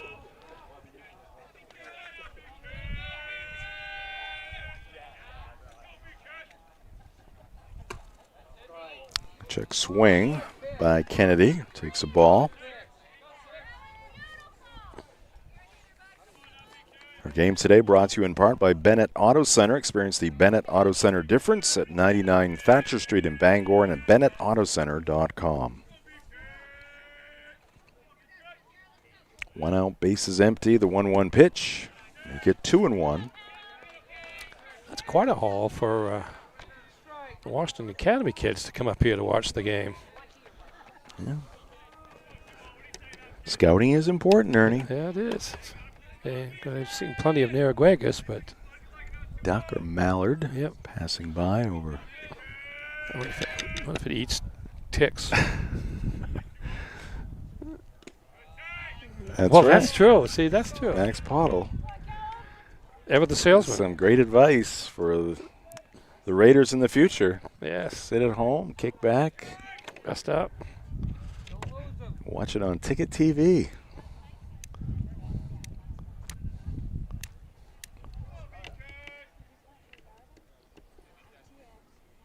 (3-1) pitch. That's a strike. Count is full on Braden Kennedy. Today's game also brought to you by the Fitch Company. They feature electrical and control systems engineers, field technicians, designers, and drafters ready to tackle complex projects. Visit FitchCompany.com. Payoff pitch and a swing and a miss. Callum Bryant has retired 4 straight night batters. Gets the first 2 here in the 5th. Great location on that pitch. Fastball down in the zone. Worst thing it was going to do is produce a ground ball, and Kennedy couldn't make contact, and so it's out number 2. Second strikeout in the ball game for Bryant. Here's a base hit to left field. Drop in front of Cooper Brown.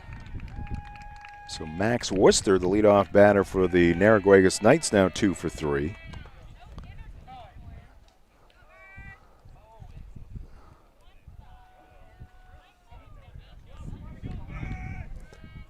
2 outs and runner on first. We'll see if Worcester's going to take a chance on getting into scoring position. Flutie behind the plate's had a pretty good day so far for Orono.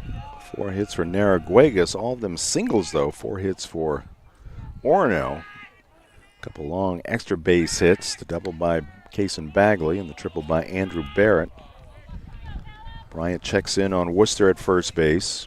Flutie threw out Worcester in the top of the third on a stolen base attempt after a 1-out single.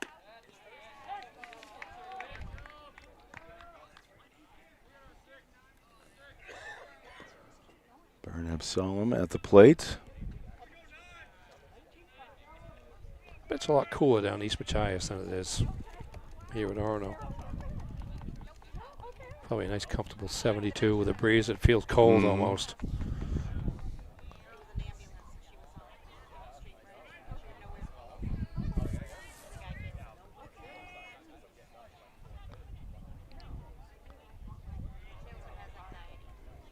You can always head down there, Ernie, after the game. Well, I'll be dark by the time I get down there. Well, but you could enjoy that cool breeze. I'll get down over the 4th of July. Pitch is high. This game between Narraguagus and Orono brought to you by Pat's Pizza in Hamden. Whether playing or just watching, baseball can work up quite an appetite. That's when it's time for Pat's Pizza on Maine Road in Hamden. Call them at 947-6488 or visit patspizzahamden.com. That one in the dirt off the catcher Flutie up on the screen. That'll be a wild pitch. And advancing to second base, Max Worcester. Second wild pitch of the game for Bryant.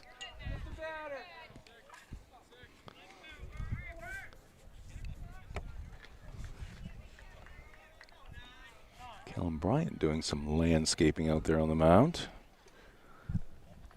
A reminder of our approach here on Ticket TV. It's as simple as 1, 2, 3. Free is 1. Live is 2. And on demand 3. At any time after this game concludes. And they really go in that order because yes, you hear about Ticket TV, you go to watch it, you're like, oh, I didn't have to pay a penny. No. Then you watch it live. And then you liked it so much you come back and watch it again and again. Or tell your friends or do some scouting with it. Pretty good deal. 3-1 count. That's in there. This high school baseball prelim also brought to you by Bangor Tire Company. From a lawnmower to a skidder, Bangor Tire Company has you covered since 1927. The best in tires and service. Visit them at 514 Colbrook Road in Herman or at bangortire.com.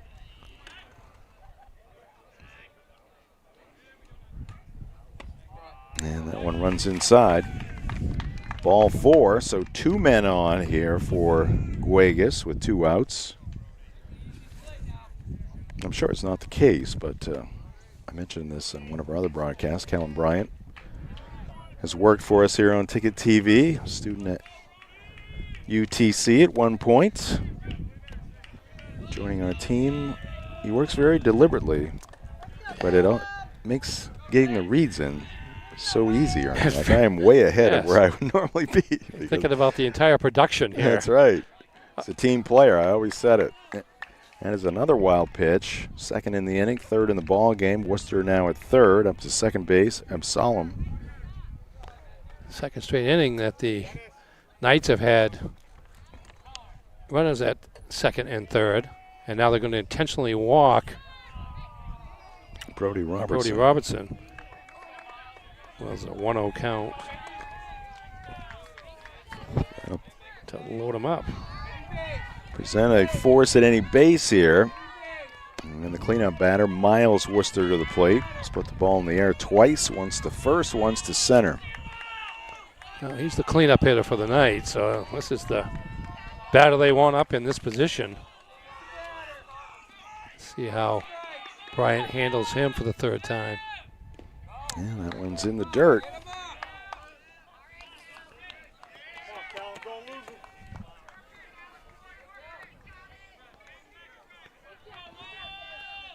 67 pitches to this point by Bryant.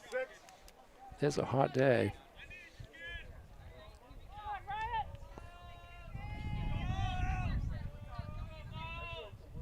Bases loaded, 2 outs, top of the 5th inning. And this one popped up right side. It's going to get out of play. Today's prelim also brought to you by The Growing Place and Polish, helping families grow for less while polishing your home for a fraction of retail cost. Check them first, check them often. Do Green, sustainability always trending at 1221 Broadway in Bangor and 548 Hammond Street in Bangor. Bryant enticed Robertson to, Worcester to swing at a pitch out of the strike zone there. It was high, though. He saw it well. And that one's going to go to the backstop. Runner coming in from third and sliding in safely is Max Worcester with the first run of the ball game for the Narraguagus Knights. And now they have runners at second and third, 2 outs, and a 2-1 count. As you see, Worcester taking off from third on the wild pitch and a cloud of dust and a safe call by the home plate umpire. There's a mat on the backstop at the bottom, and so the ball doesn't come off that far, and it's generally on most of the backstop, so not much of a chance to make a play. All right, it's now 3-1. Scoreboard hasn't been updated as of yet. The pitch is high. Thompson on deck. He's hit the ball well a couple of times. Single, reached on an error.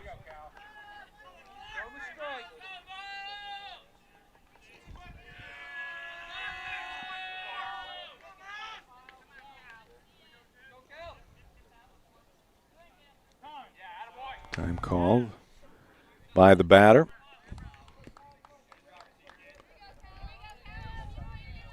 This one between the Knights and the Red Riots, brought to you in part by the Farmer's Table. For homestyle cooking just like Mom makes, visit the Farmer's Table, 15 Stetson Road in Corinna. 3-1 pitch and a swing and a miss. Count is now full. Right, take something off that one to get the second strike.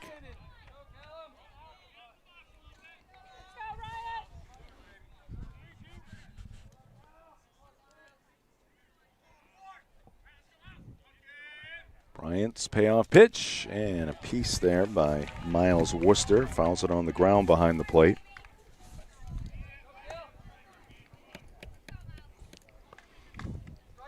Just the second full count of the game for Bryant, who retired. Ryan Fenton, the runners on second, third, and 1 out with a fly ball to center field in the last inning.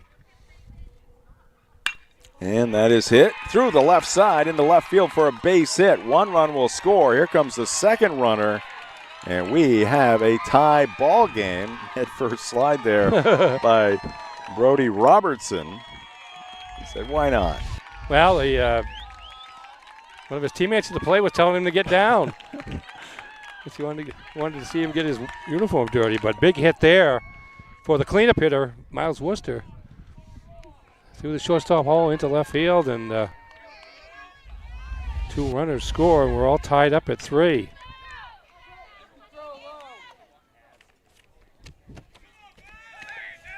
All this happening after 2 were out here in the top of the 5th as well. Bryant retired the first 2 batters. Strike here to Ben Thompson. Lost my highlighter, Ernie. I don't know where it could go. Oh, it's right into your left foot. Oh, there it is. One place I didn't look. Good hack there by Thompson. A foul ball out of play. He's down on the count here, 0-2.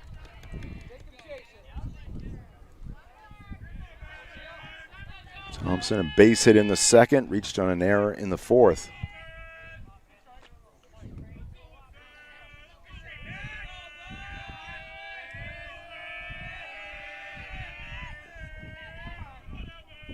Bryant deals, breaking pitch, get high in the air, left side, but it's going to be a foul ball.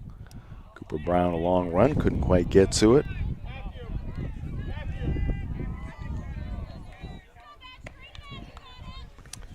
Last 4 batters have reached for Narraguagus.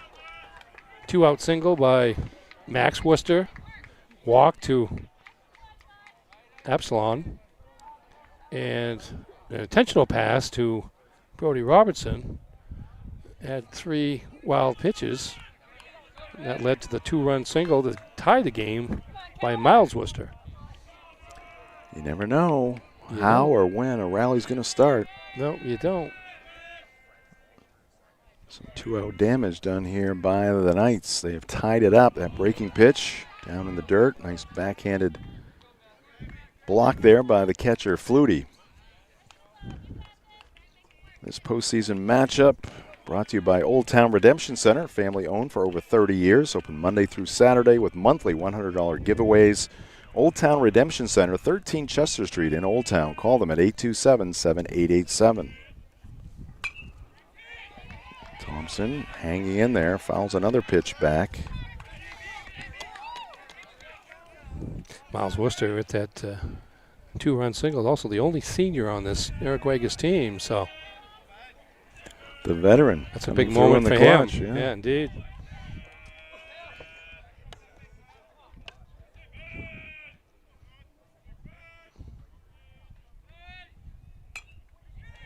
And Thompson fouls another pitch, this time back to the screen.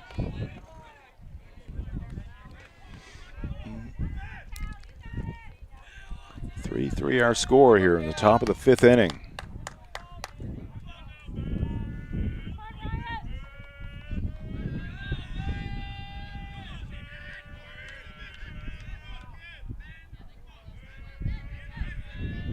Another 1-2 pitch from Callum Bryant, and it is called strike 3. That will do it for the Narraguagus Knights, but they put up a 3 spot on the scoreboard here in the top of the 5th. They have tied this one up in Orono on Ticket TV. 2025 was an outstanding year of growth for Next Home Experience, and it happened because of you. We appreciate everyone who trusted us to help you buy or sell your next home. Here's to an even bigger 2026. Get looped and get sold with Next Home Experience. You ever wish you could rewind everything and press play one more time? Back to when connections meant something, when we played to just play, and adventures started with nowhere to be and all day to get there. Somewhere along the way, we got stuck in fast forward. We forgot to hit pause and see that the open road to everything we miss is actually right in front of us. Find your open road with Harvey RV and Marine, Outer Broadway, Glenburn.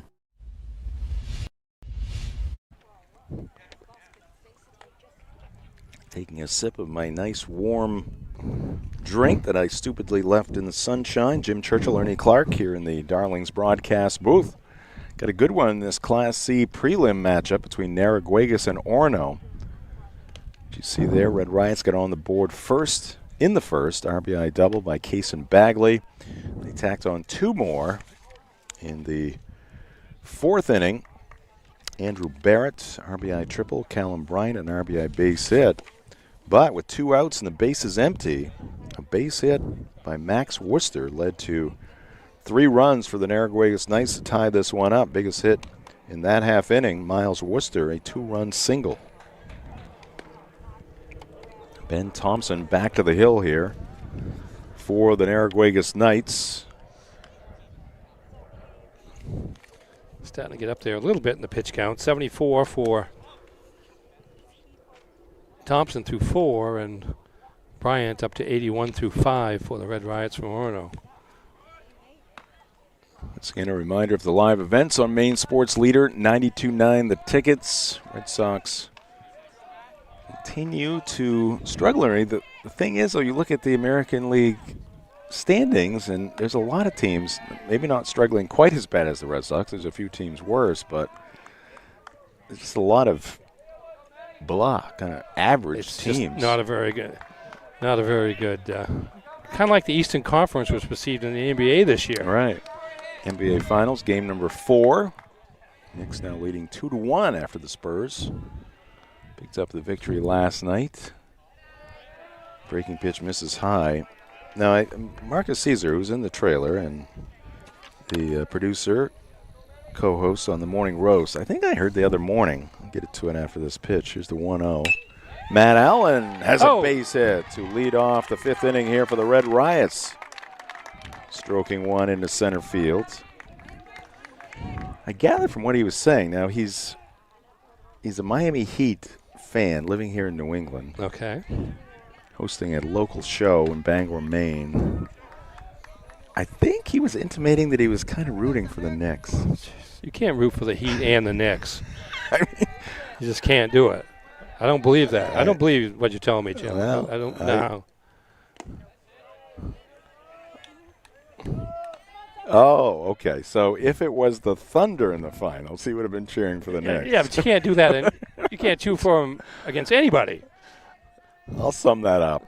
Who would- Wishy-washy. There's not a team in the NBA I would root for the Knicks to beat. Oh, that went in tight.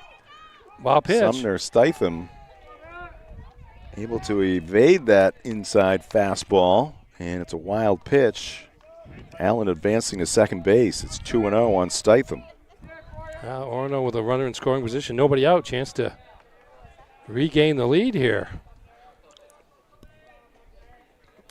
I don't think if you like the Knicks, you can like anybody else. That's right. If you're going to root for the Knicks. And the Knicks can't be your second favorite. We're going to call you a Knicks fan. Can't be your second favorite either. That's right. And only if they're playing this team or that team. No. How about against the Phoenix Suns? Would you like the Knicks in that? No. But I'm talking like to somebody that nobody can hear, right? Right. Okay. Mark, I don't think he's on air. He asked the question, do you I like know. the Thunder's brand of basketball? No. Now, the Thunder, in fairness, they were missing 2 key players in that series. You got to play with what you got. Back to the baseball. 3-2 count here on Sumner Stitham. I like the energy from Marcus. Like, give me that mic. Give me that mic. Came to his own defense I'm going there. to talk to these guys myself. Here's the payoff pitch. Popped up. Right side of the diamond. Max Worcester will make the catch. Big out there for Ben Thompson and the Narraguagus Knights. I'm not a believer. I'm not a believer in rooting for a conference, by the way. No. Root for a team. No, I'm all for rooting for this pitch, and that ball off the bat of Caleb Tidwell towards center field, but ranging to his left and reeling it in, Uriah Merchant. Loud out there by Tidwell. Pretty well hit ball there. Just didn't get up in the air quite enough to get to the gap without Uriah Merchant making the catch there. Just to his left. Now they're 2 down.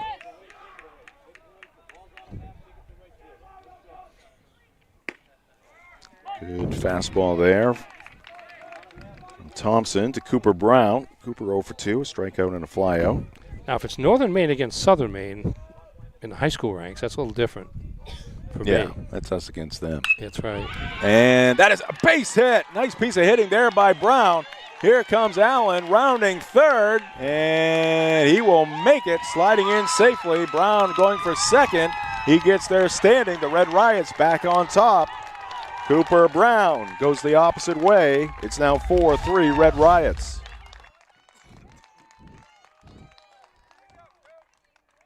Great piece of hitting there by Cooper indeed. Brown. That pitch was running in on him, pulled the hands in, and served it into center field, and Matt Allen running all the way, chugging hard. I was worried about him when he rounded third So, base I there. know. There was I a know. little stumble in there. It took just a little bit of time for the ball to be transitioned to make the throw, and it was out to medium center field, so it's going to take a significant throw. Here is Eli Schaff. He fouls one off the catcher's mitt. So the Red Riots get the leadoff hit from Matt Allen. He advances to second on a wild pitch and scores on the base hit by Cooper Brown with 2 outs. 2 big 2-out hits in this one. That one for Orono. And the 2-run base hit by Miles Worcester. Last half inning, coming with 2 outs. Orono's 2 runs in the 4th came after 2 were out as well. Right. And then we had the 1 run scoring right off the bat in the bottom of the first Orono after a leadoff walk. Schaff a swing and a miss. Eli came off the bench, pinch hitting for Scott Murray.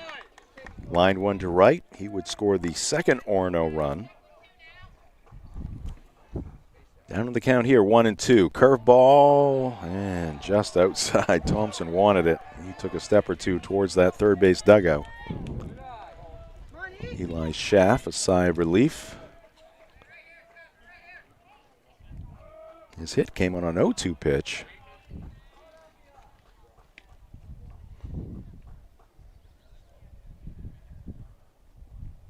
And high fastball. Eli could not catch up to it. That'll do it for the Red Riots, but they get the RBI base hit from Cooper Brown. And the Red Riots back on top in this one, 4-3 as we go to the 6th. This is high school baseball on Ticket TV. From school drop-off to holiday road trips, your family deserves to feel safe, no matter the conditions. And at Twin City Tire and Service in Brewer, they'll help you find the best all-weather tires for your vehicle and any commute. With the best selection of all-weather tires in the Bangor area, Twin City Tire also offers the lowest prices on new tires, guaranteed. Save on new tires now, or get ahead and schedule your winter tire swap today at Twin City Tire and Service, proud sponsor of the Maine Black Bears, 609 Wilson Street, Brewer. You deserve a clean car. Let the pros at Dean's Detailing renew your vehicle's appearance and protect your auto investment. Enjoy your ride. Dean's gift cards are the perfect fit. Dean'sDetailing.com.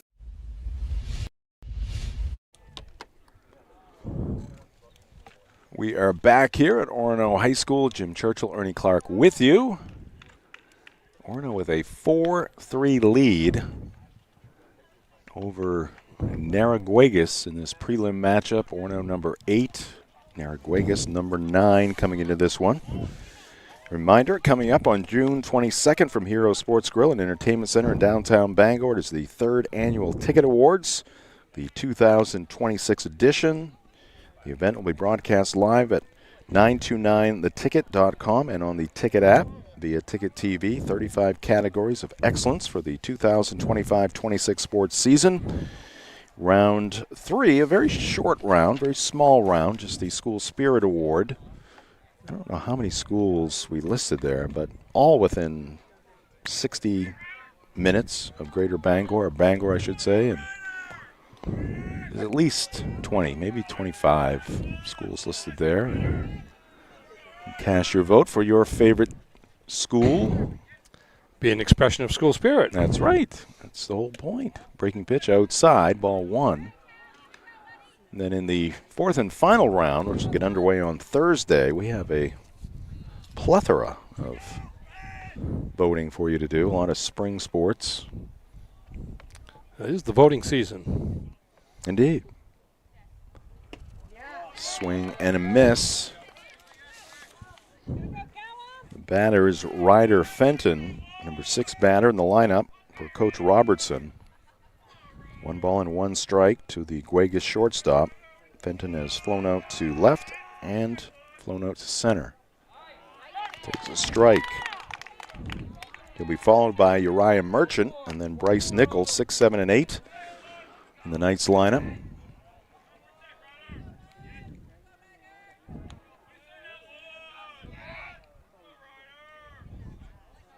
Bryant's 1-2, and a swing and a miss. Pitch in the dirt, and they're going to say no, not in the dirt. So that will be a strikeout. That is number 4 for Callum Bryant. 2 in a row.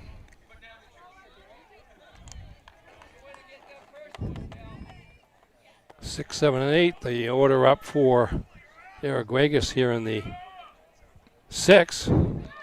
Bounder, left side, Bagley in the hole, across the body, stretched by Stitham, and out at first base. Job well done on both ends. Merchant grounding out to short. Ball not hit all that hard, but Baggy put a bit of a charge on it to shorten the throw, and then threw on the run. Good stretch at first base by Stitham, and 2 up, 2 down, and now chance for a 1-2-3 inning for Bryant, which would be his first, actually. Faced just 3 batters in the third, but gave up a hit and had a runner thrown out on the base pass. Swing and a miss here by Nichols. Not an easy throw there for Kason Bagley. All of his momentum kind of going towards the third baseline. Coming in just a little bit, which helped. So he charged that, put a little bit of a charge on it. Called strike 2. Well, if Brian can get Nichols, he'll face the number 9 hitter to start the 7th, and that position has produced a couple of strikeouts so far in the game, so a good boost to his 7th. Breaking pitch, called strike 3. That will do it for Nichols and the Narraguagus Knights here in the top of the 6th. First 1-2-3 inning for Callum Bryant. 5.5 in the books. Red Riots 4, Knights 3 on Ticket TV. Life is so much better when you impact the lives of those around you. And with Creative Options, you will. Creative Options provides services and support to adults with intellectual disabilities. And right now, Creative Options is looking for shared living providers who take clients into their own homes, kind of like adult foster care. You'll enjoy a generous, tax-free stipend to work from home and make a difference in someone's life. To apply for this tremendous opportunity, simply visit creativeoptionsllc.org. That's creativeoptionsllc.org. For the past 10 years, Next Home Experience has grown because of you. Every buyer, seller, and referral helped build who we are today. And your milestones became our memories. The future is even bigger. Get looped and get sold with Next Home Experience.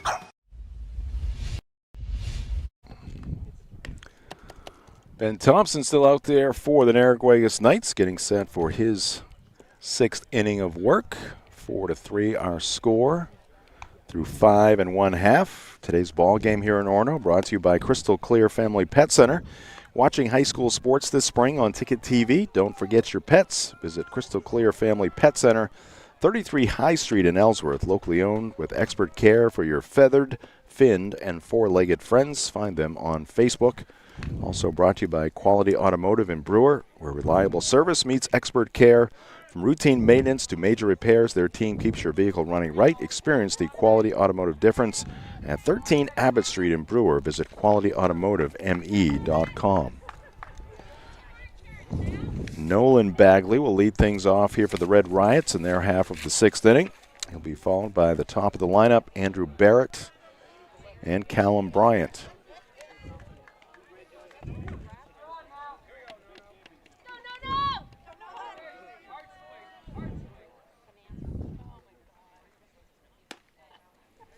Bagley takes one high and wide.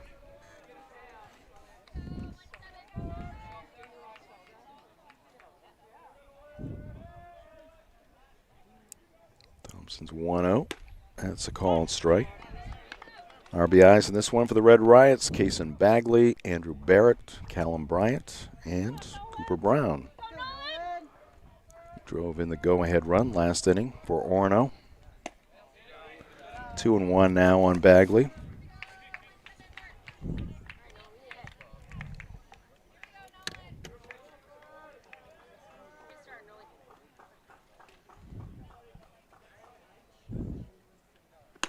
Swing and a miss. High hard one from Thompson.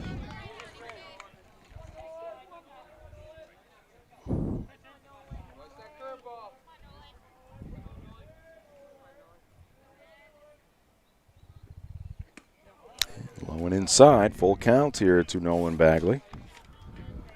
Well, in the dirtiest uniform contest, we might pit Andrew Barrett, who's just to our right in the on-deck area for Orono.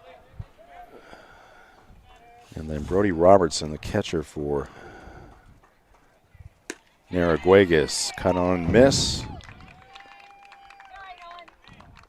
Out number 1 here in the bottom of the 6th inning. 8th strikeout for Thompson. I would just say this, that everybody's been playing catch-up to Brody Robertson on the dirt uniform since that head first slide. Since he scored in the Fifth inning. Low and outside here to Andrew Barrett. Been on base 3 times. Walked and scored in the first. Walked, stranded at third in the third. Tripled and scored in the fourth. Driving in a run with that triple.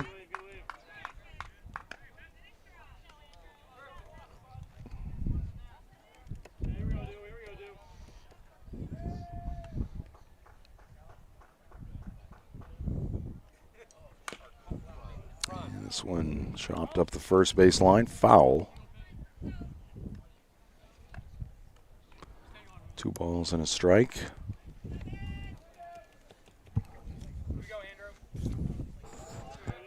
Riots would like to get Barrett aboard somehow.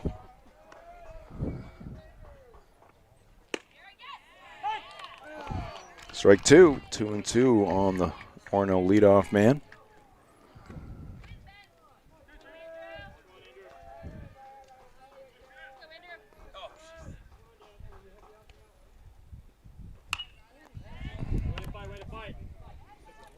Foul ball. Still 2-2. Our game today brought to you in part by Saliba's Rug Cleaners. Family owned for over 70 years, specializing in rug cleaning and repair. Visit Saliba's Rug Cleaners at 69 Hillside Avenue in Bangor or visit salibasrugcleaners.com. Barrett pulls it on the ground. On to first for out number 2. So Andrew Barrett kept off the bases for the first time.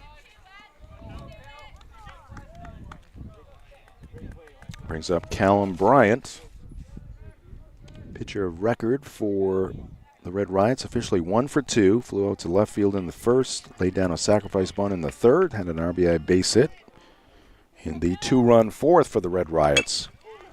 Swings at the first pitch here, trying to drop one into right field, but Max Worcester retreating on the outfield grass, and he will make the catch. It's a 1-2-3 inning for Ben Thompson. Ryan had a 1-2-3 top half of the 6th. Thompson sets him down in order. In the bottom half, we go to the 7th. Last chance for the Knights here on Ticket TV.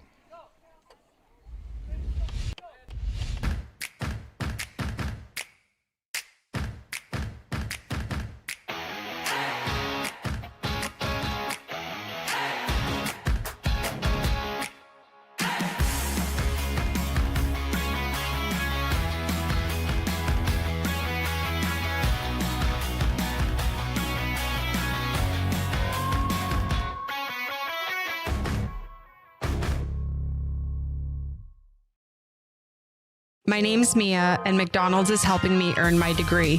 Through Archways to Opportunity, I can work and take college classes while receiving help with tuition payments. It's more than a job, it's my future. Apply today.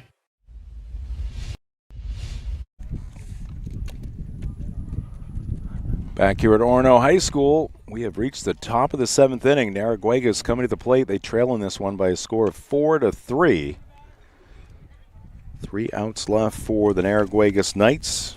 2 up for Guagus. It'll be the 9, 1, and 2 batters, Kennedy, Worcester, and Absalom.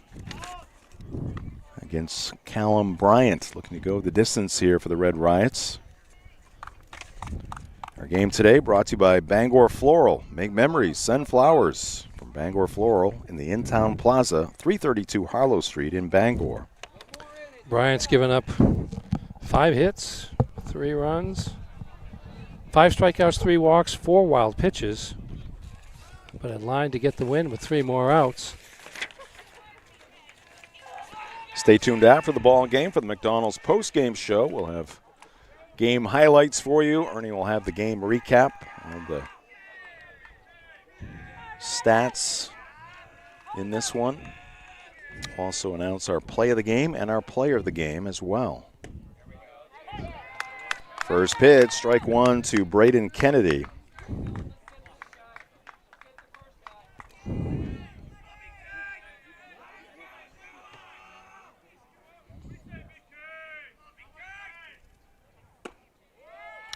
Kennedy able to check the swing.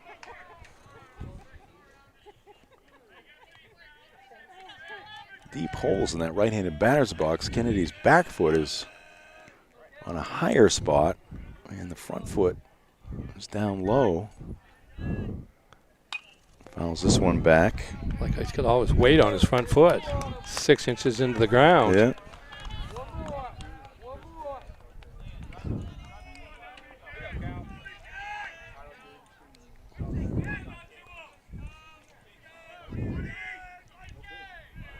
One and two on Kennedy. Breaking pitch. Good take there.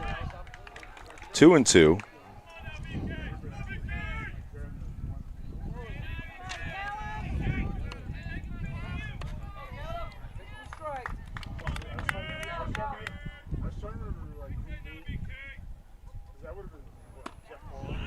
Pitch up and in. 3-2.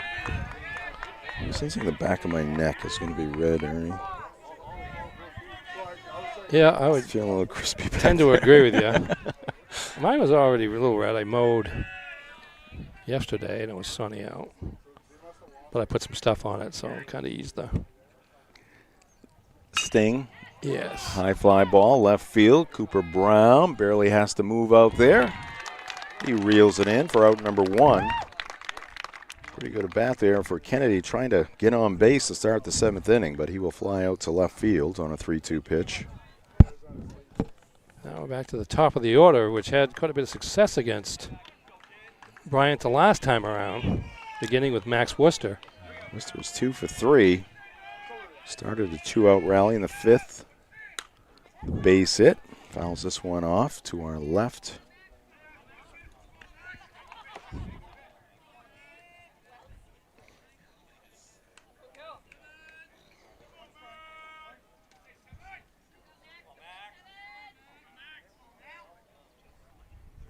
Pitch by Bryant, taken high.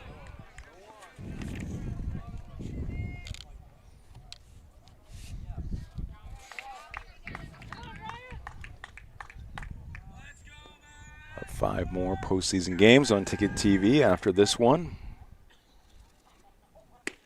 All coming up this week. There's the strike, 1-2.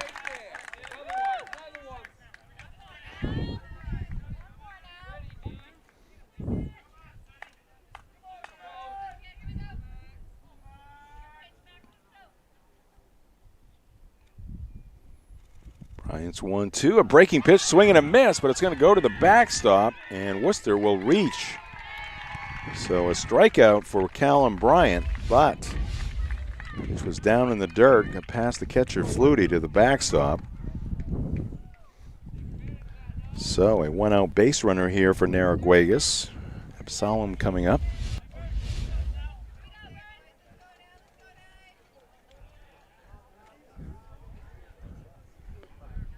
Burn in this one, 0 for 2, or check that, 0 for 1 with a couple of walks.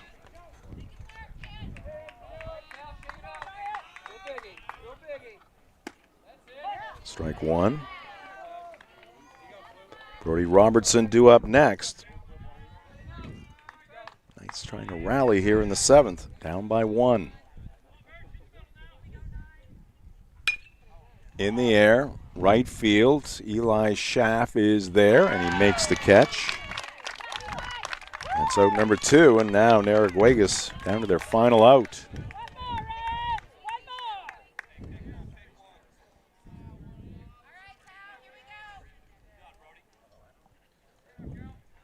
Brings up Brody Robertson, the catcher. Brody 1 for 2 with a walk, has scored a run. Intentional walk in that 5th inning when Narraguagus scored all 3 of its runs. Intentionally walked Robertson to get to Worcester, and Worcester delivered a 2-run single to tie the game. A nice backhanded pick by Matthew Flutie behind the plate.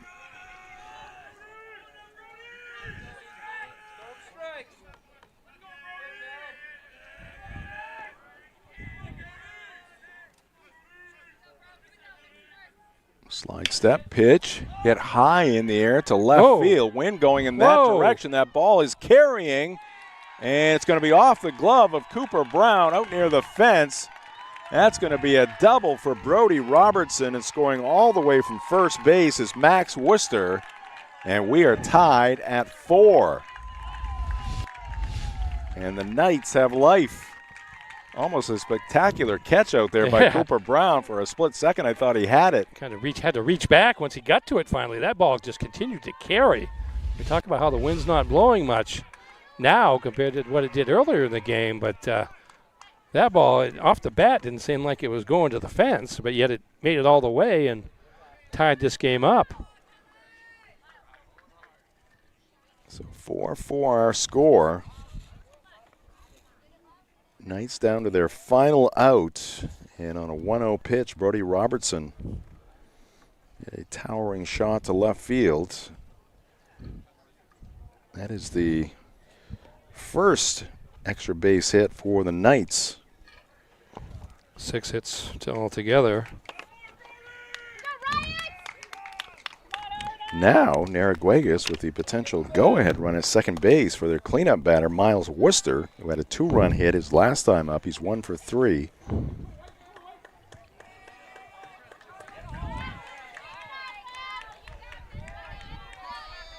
Our first game here already went to extra innings. Yes, it did against Matt Alcock. Lynx pulled away in the 8th to win that game. Swing and a miss. Nothing in 1 on Worcester. His double came on a 3-2 pitch back in the 5th inning. Check that as base hit, 2-run base hit. 0-1, swing and a miss. Chris Bagley coming out for a word with Bryant after that double by Robertson.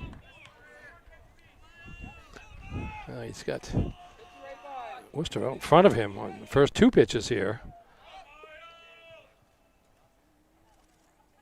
And a swing and a miss. So Callum Bryant strikes out Miles Worcester with the potential go-ahead run at second base to end the top of the 7th inning. But Narraguagus down by 1 coming into the inning, ties it up on the double by Robertson. We go to the bottom of the 7th, tied at 4 on Ticket TV. Darlings in Bangor is hiring experienced Ford technicians. We've solved the 2 biggest challenges in the industry, warranty time and flat rate. At Darlings, you'll have guaranteed hours, retail time for warranty, and unlimited earning potential. We offer up to $40 an hour plus incentives, generous PTO, full benefits, and a climate-controlled shop. Apply today at darlings.com. You'll do better at Darlings. You deserve a clean car. Let the pros at Dean's Detailing renew your vehicle's appearance and protect your auto investment. Enjoy your ride. Dean's gift cards are the perfect fit. Dean'sDetailing.com. Welcome back to Orono High School. High school prelim action on the baseball diamond here today. Good one between number 8 Orono and number 9 Narraguagus. Narraguagus scoring a run in the top of the 7th inning, tie it up at 4. And we have a new pitcher for the Knights, Ryder Fenton, who was playing at shortstop, now taking over on the mound. Ben Thompson, who was on the mound, now at first base. Let's see who's at shortstop here. That would be number 9. Solomon. So he moves from first to short. Yep. Fenton from short to the mound, and Thompson from the mound to first base. Ben Thompson, 6 innings, 104 pitches. So he was going to get to the limit in this inning, and wasn't probably going to be able to finish it. 104 pitches, 6 innings, 6 hits, 4 runs, 4 earned runs, 4 walks, 8 strikeouts, 1 hit batter, and 1 wild pitch.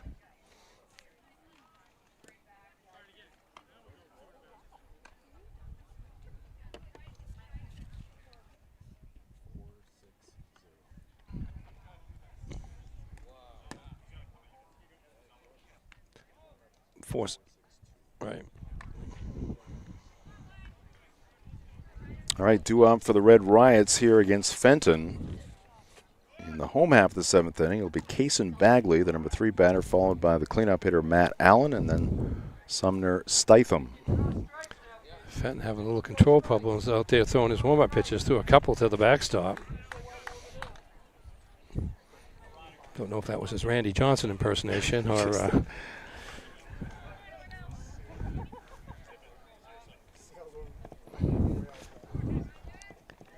right, Kason Bagley getting set to dip into that right-handed batter's box. He is 1 for 2. Received an intentional walk in the third. That one hit an RBI double in the first. Benton's first pitch, low and outside. Calabria unofficially at 106, so he's probably done as well. Big rip there by Kason Bagley. Comes up empty.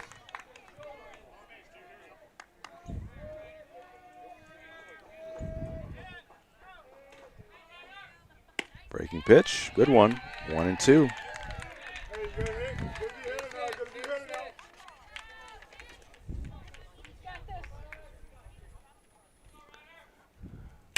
And there's a ground ball. It's going to get through the middle, over the mound, over the second base bag into center field. It's a leadoff base hit for Kason Bagley.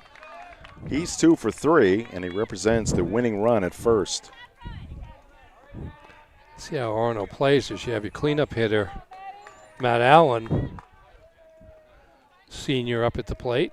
Will they look to get Bagley to second base here? Nobody out. Whether he gets help from the batter or whether he goes on his own, I expect him to be moving. Ground ball, and it's going to get past the third baseman into left field. And the Red Riots, a couple of base hits to start the 7th. Now the potential game-winning run at second base. Matt Allen with his second hit. Matt struck out the first 2 times at the plate, the last 2 times resulting in singles. Miles Worcester, the third baseman, just couldn't get down quick enough to make the play, and Red Riots in business here, 2 on, nobody out. Needing just 1 run to win this game. Sumner Statham, the batter. Sumner 0 for 2 with a walk.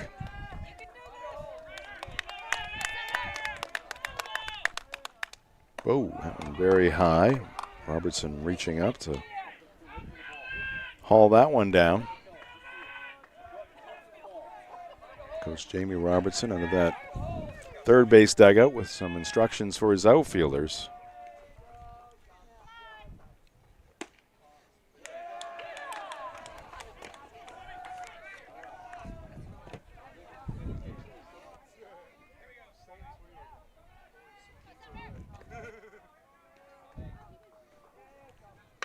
And here's a ground ball to third, and it's bobbled, but picking it up with the right foot on the bag is Worcester. Miles Worcester with the force out there at third base, and now it's going to bring up Caleb Tidwell.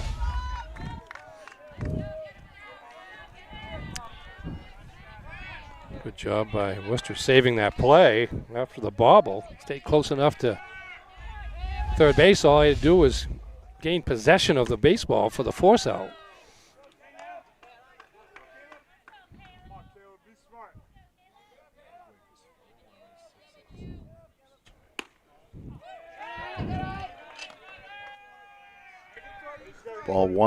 Ball 2 to Tidwell.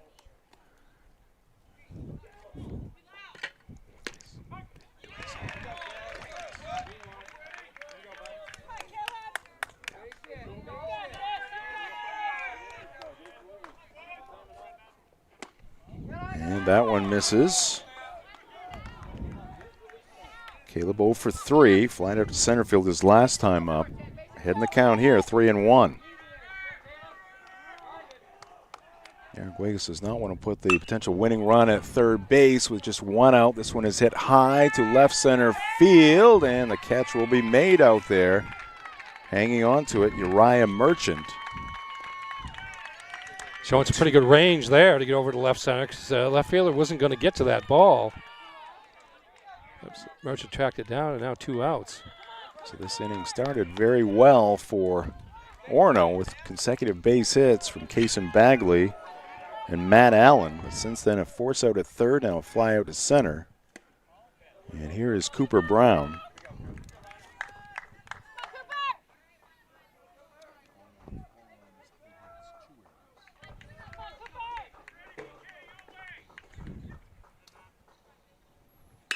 Ground ball back off the pitcher's glove. That's going to result in a base hit for Brown. The bases are going to be loaded Fenton, the right-hander, falling off the mound towards the first baseline, tried to reach back and snare it.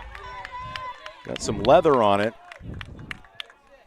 Directed out towards the shortstop position before he picked it up and had no play at first base. So the bases are loaded. That's the third hit in the inning for the Red Riots, and now the potential winning run at third base with 2 outs. May have saved a run by getting his glove Right. on it, though. Had it gotten by him, had a chance of getting through to center field. Wasn't hit that hard, so that was going to allow a runner to score from second base. Would have been Allen. Coach Jamie Robertson out to talk things over with his battery of Fenton and Robertson and the entire infield on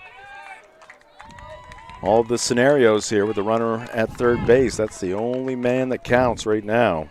Casey Bagley, or check that, Matt Allen. Bagley was forced out at third base.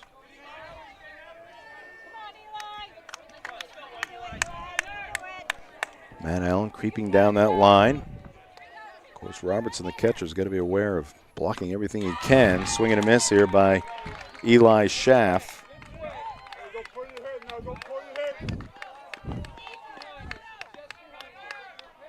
Schaff is 1 for 2 since taking over in right field. Pops this one up, and it's going to land behind us.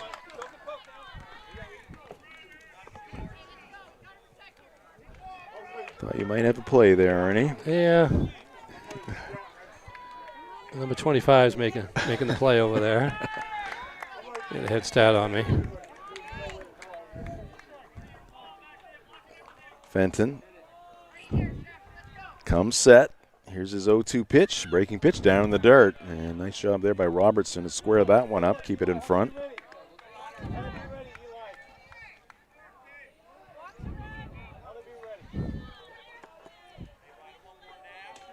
Matt Allen's going to get every inch of a lead he can in case of a wild pitch.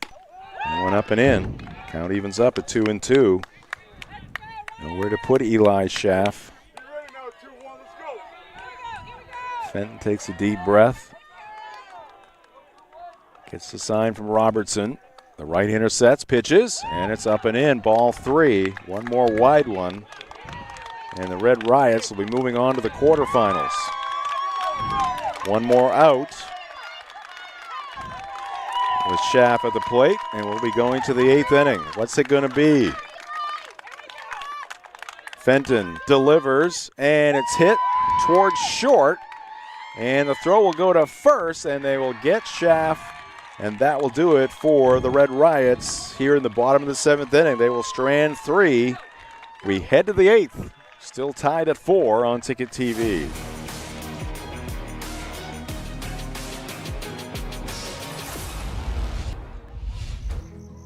The marathon of life can be challenging. Chores and responsibilities keep us from the things we once loved and the aspirations we set. But it's never too late to find your second wind. With an affordable, fully online program and advisors to help you along the way, you can cross the finish line at your own pace. Finish strong at the University of Maine. Since 1852, Bangor Savings Bank has been helping New Englanders thrive by living our You Matter More promise. We invest in Northern New England because your ideas, your well-being, and your business matter to us. Our commitment is reflected in our caring employees, innovative solutions, and investments in local communities. At Bangor Savings Bank, you are at the heart of everything we do because you matter more. Acadia Federal Credit Union keeps you in touch with your money using our mobile app, Acadia Go. Access your account anytime, anywhere. Check balances, transfer funds, pay bills, and even deposit checks with the tap of a button. That's not all. Now with Apple Pay, use your fingerprint to pay for purchases. It's quick and your account information is never shared. Apple Pay is safe and private. Acadia Federal Credit Union. We keep you mobile.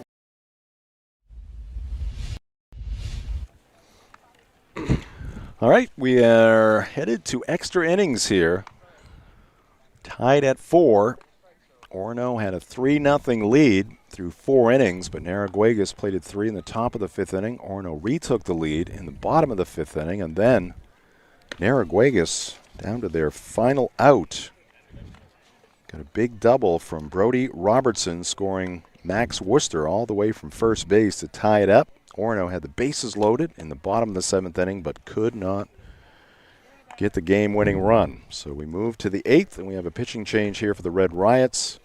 Kason Bagley was at shortstop, will take over on the mound, and the starting pitcher, I should say, Callum Bryant, will go to play shortstop here for the Red Riots.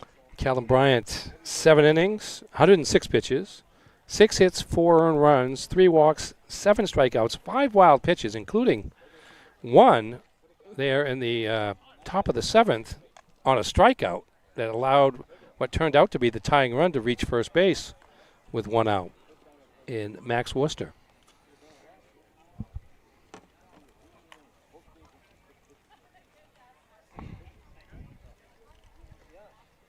Kason Bagley, who had left the field, went into the first base dugout, now trotting back out to the mound. Let's take a look at our upcoming broadcast schedule here on Ticket TV. We are at the softball diamond tomorrow afternoon, late afternoon. Old Town Coyotes hosting the Lawrence Bulldogs, number 4 against number 5 in that one. And Thursday, a pair of baseball games, one at Bordick Park. Broncos hosting the Messalonskee Eagles, one at Mansfield Stadium. The Bengal Rams hosting the Mount Blue Cougars. Strike 1 to Ben Thompson, who's now playing at first base. Started the game on the mound. Bagley the kick, and the pitch is high.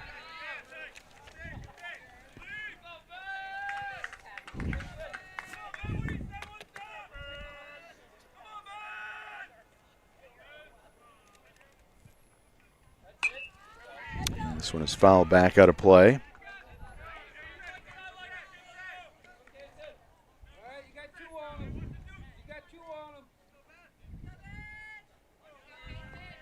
After this game, you and I are going to go up to that left field foul pole, and we're going to straighten it out. Tilt a little bit to the right. Imagine missing a home run by 2 inches. And it's not the only play. I could do it at Old Town. Oh God, anywhere pretty much, with the exception of maybe Mansfield Stadium. Yeah. It does say Orono on it though. Lets people in the parking lot know where they're at. All right, count is full now to Thompson.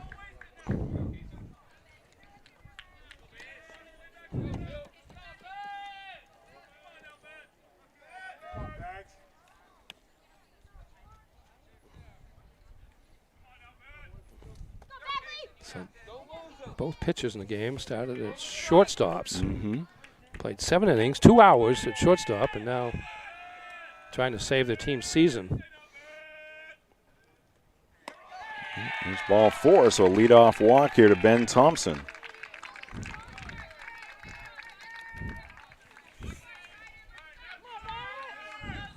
Brings up Ryder Fenton, one of those shortstops who has moved to the mound. 0 for 3 for Ryder today. Let's see if they play for 1 run or a big inning here. Time called before the toss to first base. Fenton checking with his coach at third base with some signals. Tried to bunt early on 1 pitch. Didn't make contact. Oh, what a bunt there. He's got a chance to make it now. Oh, he's got a base hit. Throw to first is going to be way too late. That ball had some backspin on it, hit the grass. Oh, wait a minute. Oh, they're going to say the batter is out. Did he step on the base? I think he stepped on the plate. We had that the other day, too.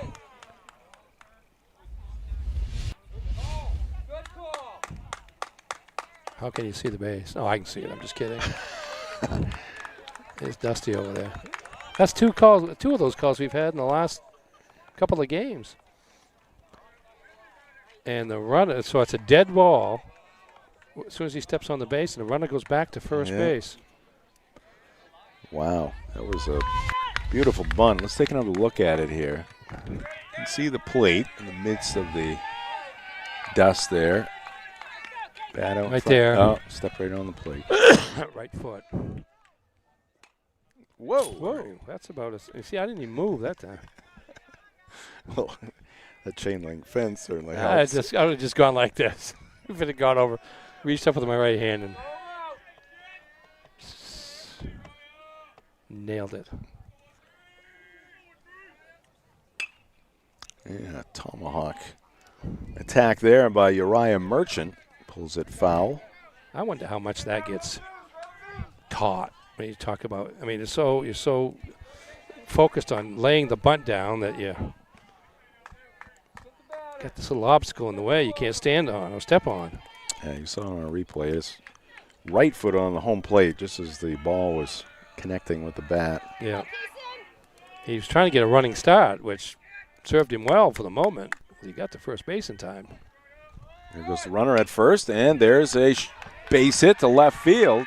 Again, a high pitch from Bagley, and Merchant got on top of it.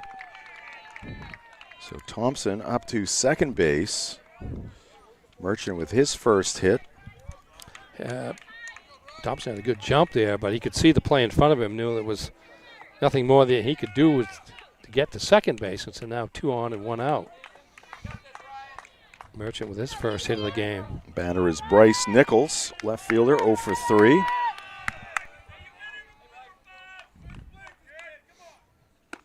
Ooh, takes a vicious cut there. No contact. He's going for the downs. He was. Not messing around. Got to straighten out that foul pole out there.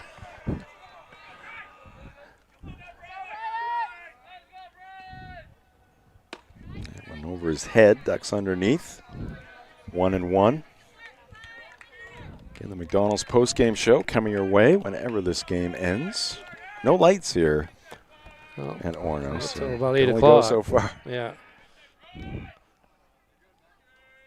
Pitch by Bagley, and it's going to go off. Flutie's met. Runners are going to advance to second and third.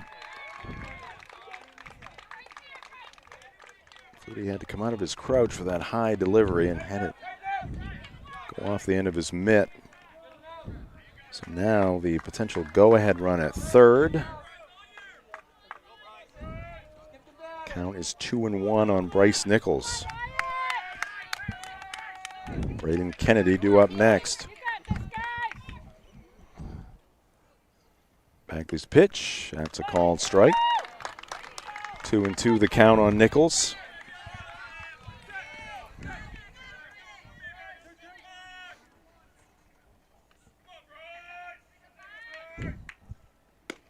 And that one is outside, ball 3. Some of the fans over there are literally on the edge of their seats. Yeah, they sure are. Hey, it's playoff baseball. You win, you keep playing. If you don't, it's summer vacation.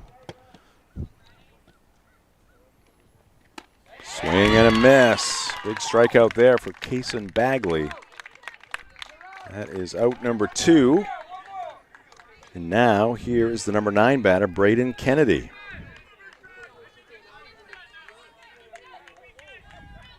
So Bagley got past the runner at third, less than 2 out situation. Now he's back to the windup.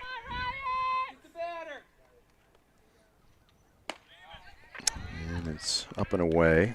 I expect Kennedy to take a strike here.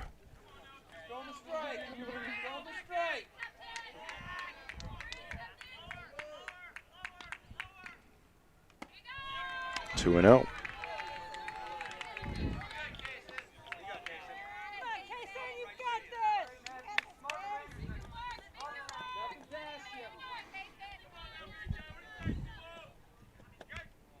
Bagley's 2-0 pitch. It's a called strike.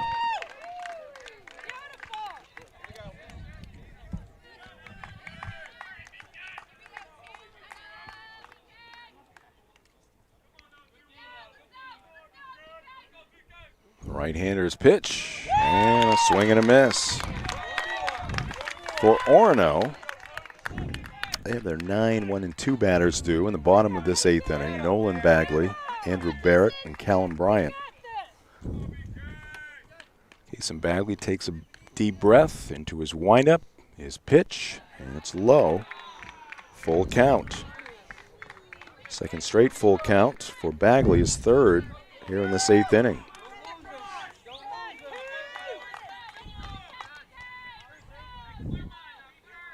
Top of the order up next, Max Worcester has had a productive day. If he gets a chance here. Ooh, that was very high. And that is ball 4 to Kennedy. He's going to load him up. Second walk in the inning for Kason Bagley. Time call. Chris Bagley's going to make a trip to the mound here with 2 outs and the bases loaded. Top of the lineup and Max Worcester at the plate. He is 2 for 4. Has scored a couple of runs. Last time up, went down swinging against Callum Bryant, but reached on a wild pitch. Scored the tying run.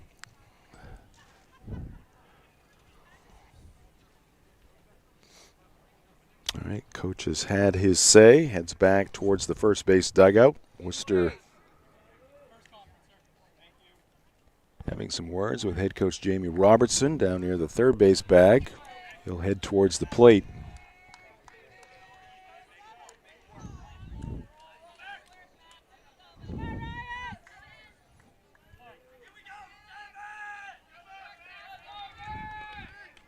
Thompson at third.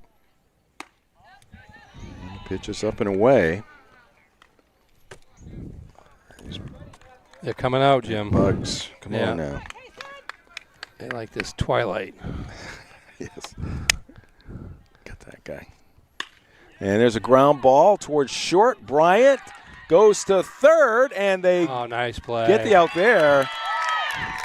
And that will do it for Narraguagus. So close for the Knights, but they are denied here in the top of the 8th inning. They had the bases loaded with 2 outs, but cannot cash in. We go to the bottom of the 8th. Now it's Orono's turn on Ticket TV.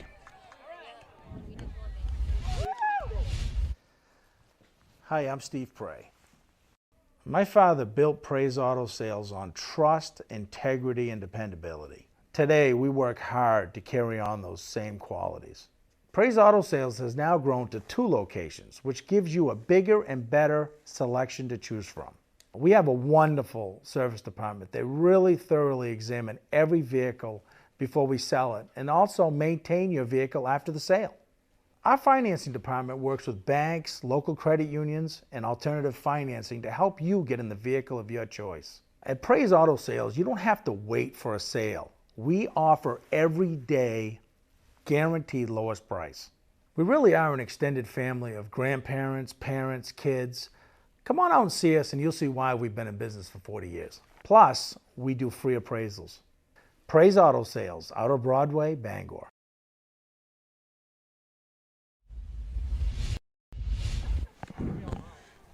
Bottom of the 8th inning. Orono Red Riots coming to the plate in this 4-4 ball game. As I mentioned last half inning, it'll be the 9-1 and 2 batters, Nolan Bagley, Andrew Barrett, and Callum Bryant. For the Red Riots, who had a chance to walk it off in the bottom of the 7th, but could not play to run with the bases loaded. We're talking about Brian's composure there at shortstop. Came up empty with the first grab, first attempt at least, but picked it up, knew he had the force at third right in front of him, so that was really the only play he had at that point, and went and got it. There's Nolan Bagley going to right field. That's going to get in there for a base hit. Pitch up and away, just reached out and serves it into right field, so the Red Riots have their leadoff man on. Yeah, Barrett, before Bagley went to the plate, said, take a walk. Like, take a walk if you can get one. Yep. He didn't get much of a response from him. So he went swinging at the first pitch, the freshman did, and flared it into right field for a base runner. There's Andrew Barrett at the plate. Takes a strike from Fenton.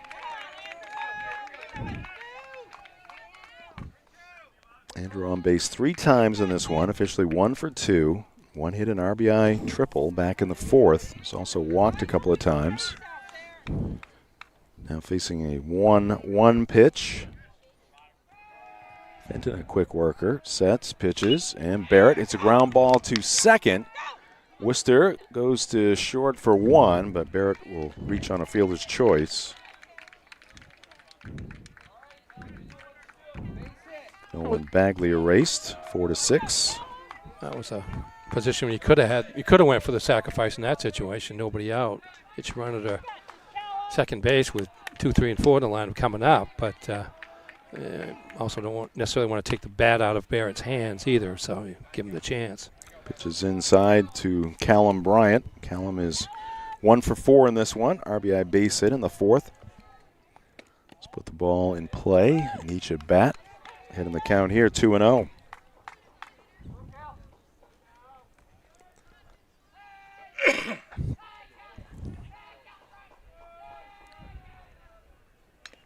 And he fouls this one on the ground behind the plate. They had the count 2-0 and went on the attack, did Bryant there.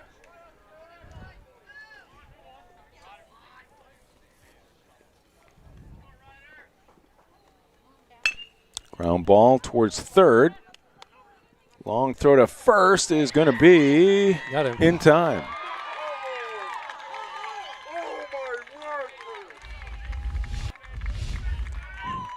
Let's take another look at it here on our Greenway replay.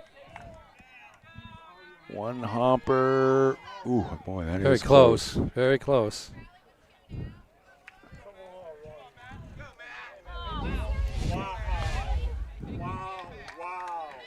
So now 2 outs.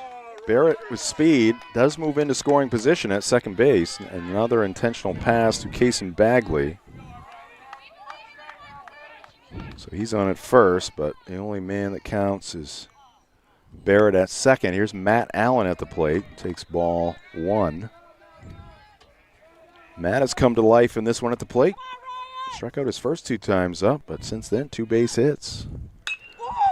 Hits this one to right field. Struck pretty well, but ranging back is Kennedy, and he'll come up with it for the final out here in the bottom of the 8th inning. Very casual out there for Kennedy. I was waiting for him to stop running. Can of corn. Never really did, but caught it going back and then held it up just to let everybody know that he had caught it, and we're on to the 9th. All right, 1 extra inning, not enough. We'll go to the 9th. Still knotted at 4. This is high school baseball on Ticket TV. Matt Allen. Have a painful tooth or an entire mouthful of teeth? Mid-Coast Denture Design now offers tooth extractions in both Ellsworth and Brewer. Get your teeth pulled and immediate dentures placed right in our office. Quick, convenient, and comfortable. Let denturist Lindsay Young and her staff create immediate dentures for you, all in one location. Mid-Coast Denture Design, the go-to in Bangor and Ellsworth for dentures and tooth extraction services. Because everyone deserves an awesome smile. Visit midcoastdenturedesignmaine.com. All right, we have moved on to the 9th inning. Narraguagus again picking up a run in the top of the 7th inning. Orono could not score in the bottom of the 7th. Each team threatening in the 8th, but neither team could score. So here we are in the 9th. Kason Bagley back out there for his 2nd inning of work. Due up for Narraguagus, they're 2, 3, and 4 batters. Absalom, Robertson, Brody Robertson, and Miles Worcester.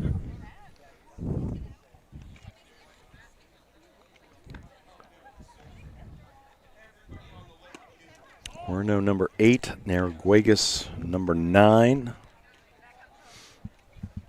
Sun right now behind some clouds. Still out through those thin clouds, but not quite as intense as it was earlier here today. Approaching 6:30. Approaching 2.5 hours on the game as we head to inning number 9.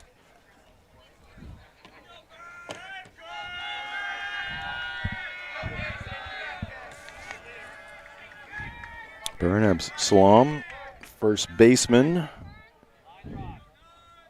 is 0 for 2, has walked a couple of times. Now playing shortstop.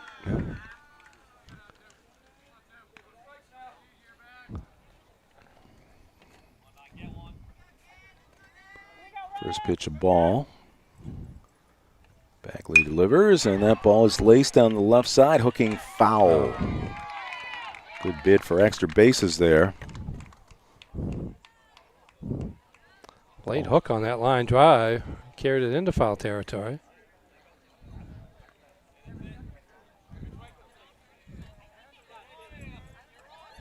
It's the postseason, so we have 3 umpires here.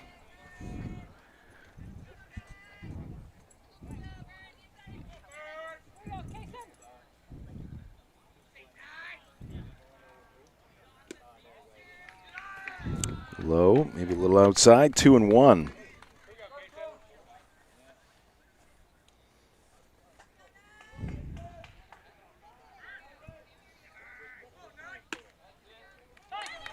Runs in at the letters.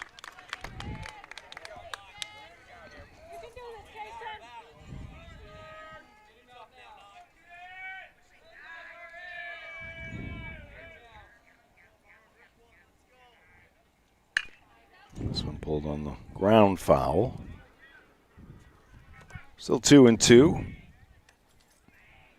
Brody Robertson, who had the game-tying hit in the top of the 7th inning, due up next.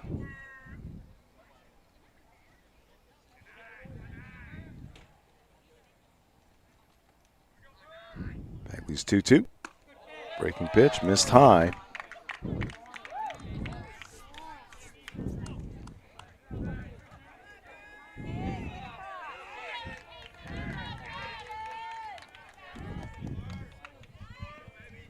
Payoff pitch, outside, ball 4. So for the second straight inning, here in extra innings, Narraguagus a leadoff walk. Third walk for Bagley here in an inning plus.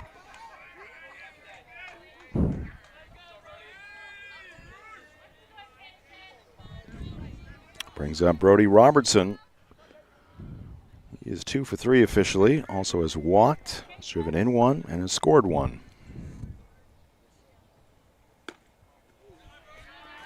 Takes 1 wide.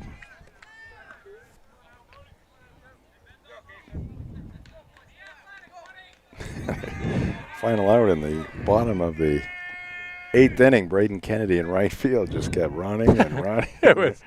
And just reached up and said, oh, no problem. Pop up, foul, and it's going to be out of play beyond the third base dugout. Had it all the way, apparently. Yes. I'm not sure we all were in agreement with him at the time, but he went and got it.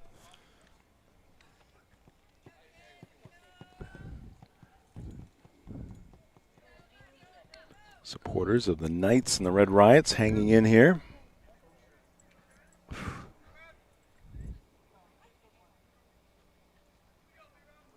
Short lead at first. Here's a ground ball to short. Bryant, as it goes on, couldn't handle it, I should say, and went off his glove into the body. And that'll put runners at first and second. Be the third error for the Red Riots. Yep, all at the shortstop position. First one on Bryant there. I don't know if he's pulling his head, but that's a couple of balls he's got to and hasn't come up with cleanly the first time. And now Narraguagus is in business.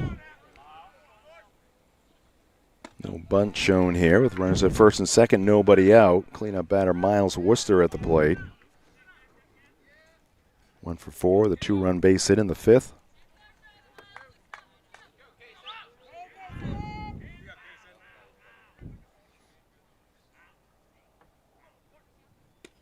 Breaking pitch is outside.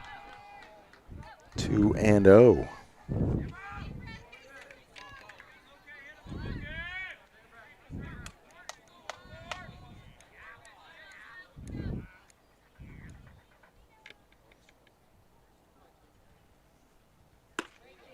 That one's in there for a strike. Yeah, he was taken all the way. That was Worcester on that one, up in the count 2-0.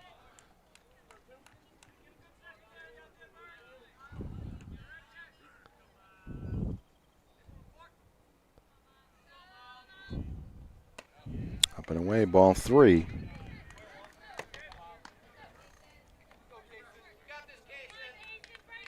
Solomon, the runner at second base. Robertson, the runner at first. Nobody out here in the top of the ninth for Narraguagus.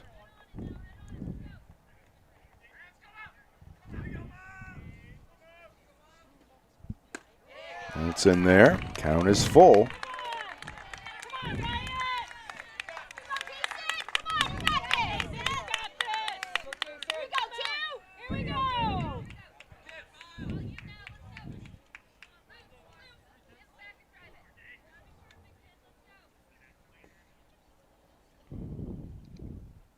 Bagley sets at the belt. A couple looks back at the runner at second. Here's his pitch, and it's high and wide, ball 4, and that will load the bases here for Narraguagus with nobody out in the top of the ninth inning. Second walk of the inning to go with an error. Miles Wilson never swung at a pitch in that at-bat. See if we're going to get a change. Looks like we're going to get a change here. Cooper Brown. Yep. Is going to come into the ball game. I think we might have saw a pitch against Old Town. Yep, we did. Suspect Bryant will go to the left. Case and Bagley back to short. So here comes Cooper Brown with his pitcher's glove. And he is thrust into a very tough position here with runners at first, second, and third. Nobody out. Top of the ninth inning. 4-4 ball game.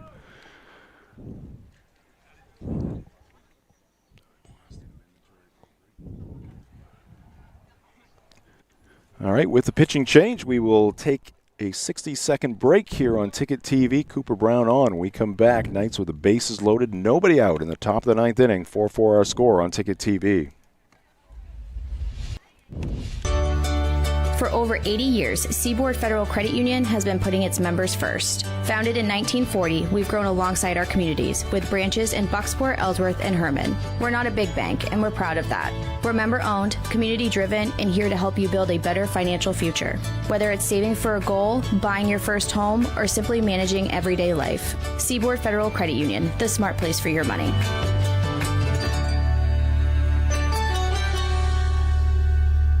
You ever wish you could rewind everything and press play one more time? Back to when connections meant something, when we played to just play, and adventures started with nowhere to be and all day to get there. Somewhere along the way, we got stuck in fast forward. We forgot to hit pause and see that the open road to everything we miss is actually right in front of us. Find your open road with Harvey RV and Marine, Outer Broadway, Glenburn.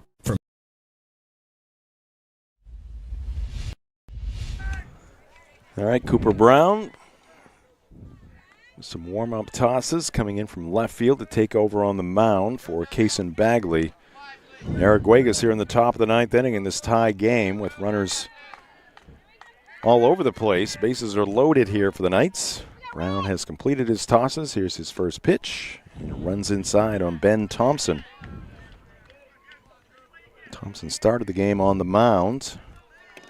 Pitched well.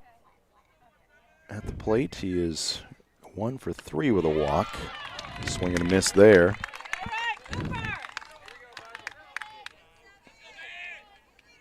If you're Orono, you want an atom ball to the third baseman or first baseman or the pitcher. Here's one to the third baseman. Oh, Stitham is going to throw home. Oh, and it's going to go off the mitt of the catcher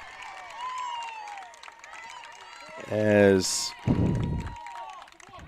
started towards third base and then changed his mind.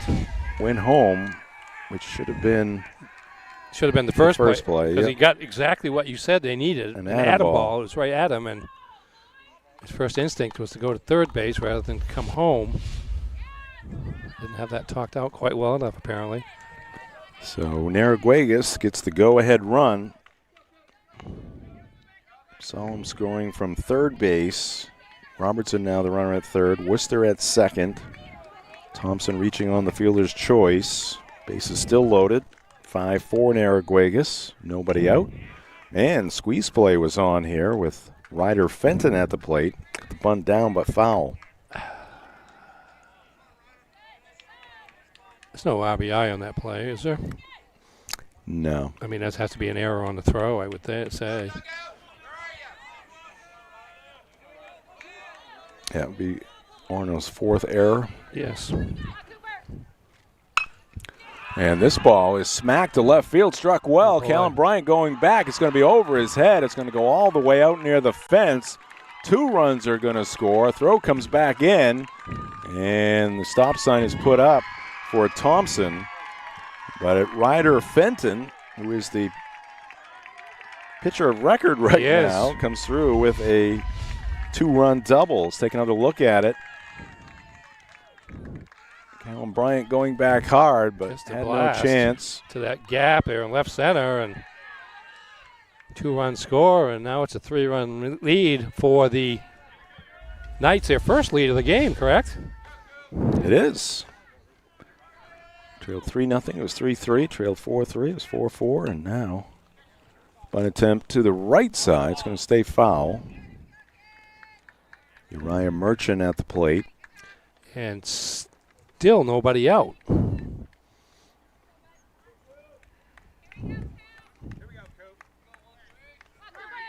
Thompson at third, Fenton at second.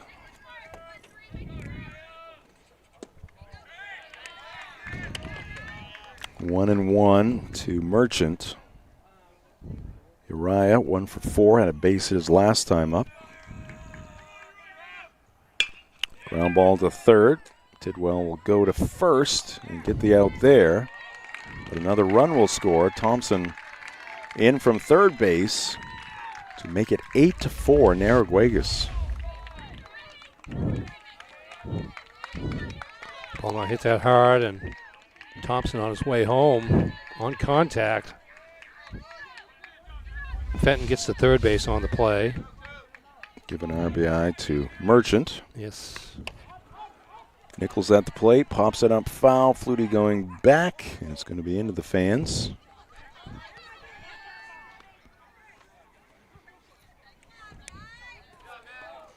Four runs so far for Narraguagus here in the top of the 9th inning.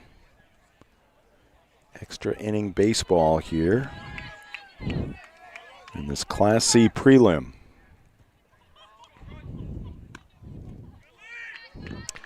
These games, once you get somewhat predictable when you know who the starting pitchers are and they go through a certain number of innings, but bullpens are an entirely different situation. That one pulled to right, but foul. 1 and 2 on Bryce Nichols. Braden Kennedy due up next.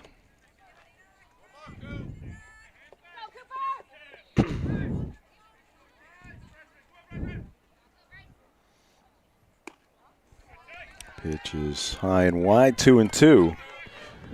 Yeah, the leadoff walks. Orono was able to escape the leadoff walk in the 8th, but not so here in the 9th. There's a chopper, right side. Allen charging. Fields flips to first for the out, but another run in for the Guagus Knights. Ryder Fenton scoring from third base. Give an RBI to Bryce Nichols.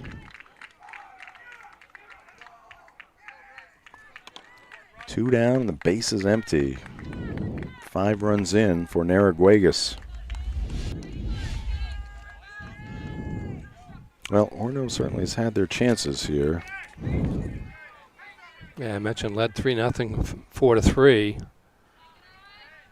They've stranded 9 coming into this inning, and they may not strand anymore, but Narraguagus stranded 5 over the last 2 innings. Yeah, Orono stranded.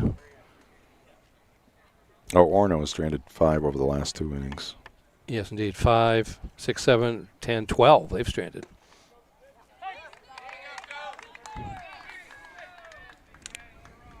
Braden Kennedy now with a count of 2 and 1. 0 for 3 with a walk for Braden. Made that game-saving catch, though. In right field, swing and a miss here.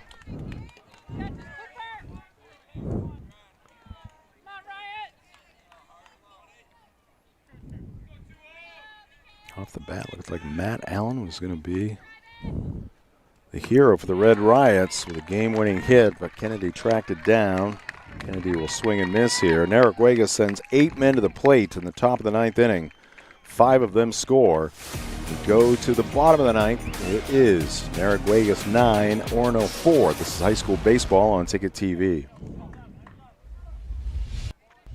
From school drop-off to holiday road trips, your family deserves to feel safe, no matter the conditions. And at Twin City Tire and Service in Brewer, they'll help you find the best all-weather tires for your vehicle and any commute. With the best selection of all-weather tires in the Bangor area, Twin City Tire also offers the lowest prices on new tires, guaranteed. Save on new tires now, or get ahead and schedule your winter tire swap today at Twin City Tire and Service, proud sponsor of the Maine Black Bears, 609 Wilson Street, Brewer. Any job goes more smoothly and successfully with the right people on your team, like the people at Hammond Lumber Company, where you'll find high-quality building materials from industry-leading suppliers and get expert advice and professional services. Hammond offers timely delivery with their own fleet of trucks, with boom and forklift trucks available. For your next project, get the materials and services you need to succeed from Hammond Lumber Company, your building project partner.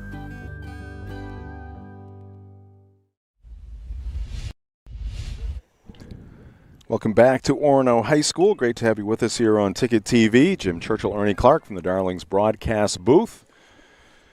9 runs for Narraguagus. They plated 5 in the just completed top of the 9th inning. They lead it here in extra innings, 9-4. Red Riots down to their final 3 outs potentially in the 2026 season. Sumner Stitham will start things for the Red Riots here in the 9th. He'll be followed by Caleb Tidwell and then Cooper Brown.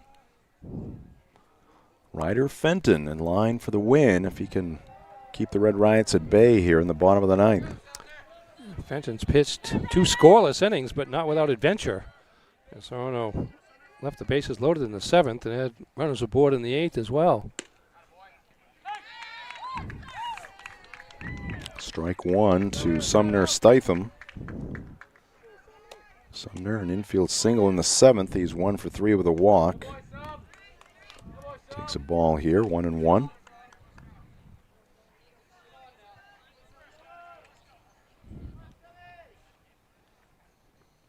And there's a shot, but it's snared at third. Leaping play there, pardon me, by Miles Worcester for out number 1. I wonder if he just stuck his glove up, because I'm not sure he saw it all that well with the sun in his face, but timed that perfectly. Well hit ball by Stitham, but Worcester with a big play at third base. Likely a double for Sumner there. Yeah, I think it was going down the line. Once it got through, if it did get through, but Worcester wouldn't let it. Ball 1 to Caleb Tidwell. A couple big plays for Worcester, one offensively, one defensively for the only senior on the team for Narraguagus. 2-0 now to Tidwell.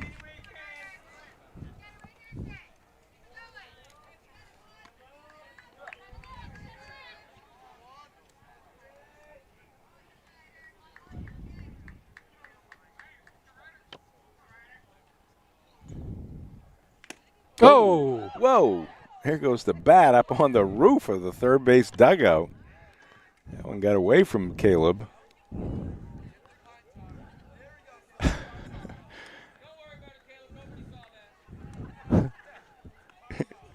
Well, nobody saw it except. Boy, I'll tell you what, somebody would have felt it if it had been a little bit lower.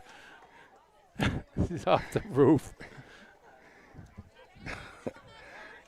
All the roofing, the shingles are intact. Yeah. Caleb does not wear batting gloves. And he's going to swing and miss here.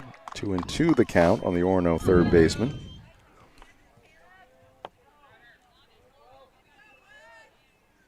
Benton's pitch, breaking pitch, low and outside.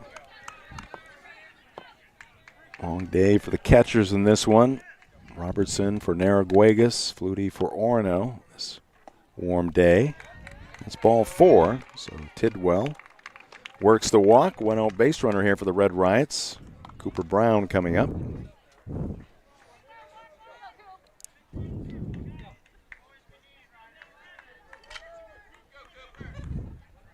That's all an owner can do at this point, just try to manufacture base runners. Inside to Brown, spins away from that Fenton delivery. Make Fenton throw strikes.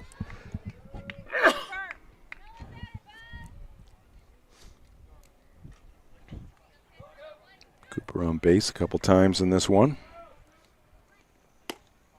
Lays off that pitch, just off the plate.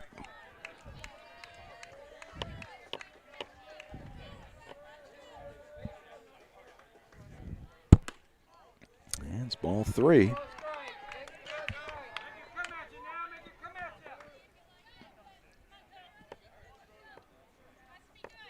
Red Riots do not have just one helmet. Cooper Brown up there with a white helmet with State of Maine Yeah. on the helmet. Eli Schaff up next. He's got a maroon helmet. I was watching a half inning or so of the Sanford Mainers play last night, doing the college baseball league there. Yep. Everybody was wearing their college helmets.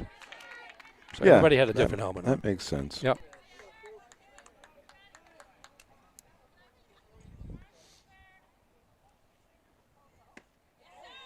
Ooh. Good appeal. And Yeah, he there's did. a good punch at it. That was a swing. We have perfect angles to see Right. that, actually. Just come over to us. Right-handed batter, yeah. Ooh. And that's called strike 3. So Brown is caught looking. And that's out number 2 for the Red Riots here in the bottom of the 9th. And it brings up Eli Schaff. Took over in right field. Actually pinch hit in the 4th inning.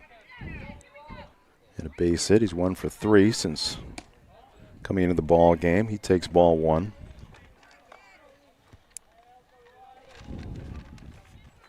Well, Narraguagus has not had a lot of success against WA this season. No. But going to get to play on. That's good experience for the young players. Yeah, and experience this. Right.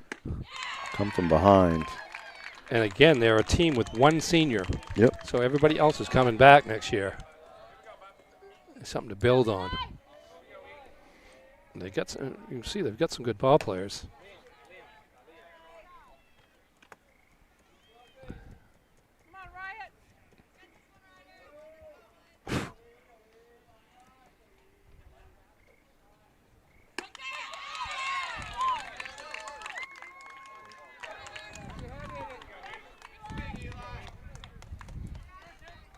Two balls and 2 strikes. Red Riots down to their final strike, and that one's inside. Another full count. 3 straight full counts for Ryder Fenton, who's living on the edge here.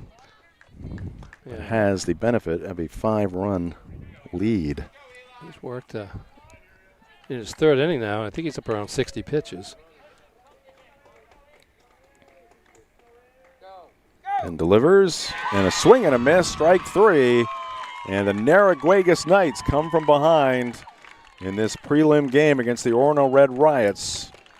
And they will defeat the Red Riots in extra innings by a final score of 9-4. So number 9 beating number 8 here in this prelim round. We'll take a timeout. Back. Oh, here's an updated bracket. Updated bracket with the 9-4 Narraguagus win. Calais defeated Mount View by a score of 8-3. So Narraguagus will advance to take on number 1 WA in a semifinal matchup, and Calais will advance on to take on Mattanocook. It should be MA Mattanocook in a semifinal matchup. And the other 2 quarterfinals, quarterfinal matchups. The other quarterfinal matchups, number 4 GSA will host Bucksport, and number 3 Dexter will host Sumner. So there is your Class C North baseball outlook right there. 8 teams left in the hunt. We'll take a break. Back with the McDonald's postgame show.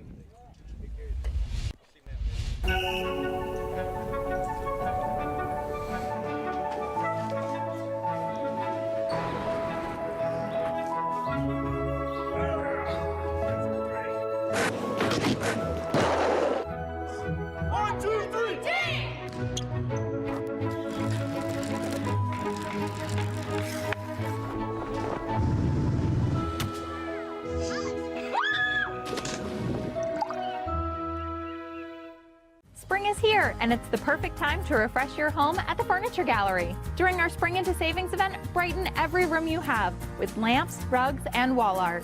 The Furniture Gallery is getting ready for warmer days. Enjoy 15% off outdoor furniture and create the backyard retreat you've been dreaming about. Speaking of dreaming, need extra sleeping space for guests? Our sleeper sofas start at just $6.99. Shop local, save money, and love your home this spring. The Furniture Gallery in Augusta, Bangor, North Windham, and Topsom.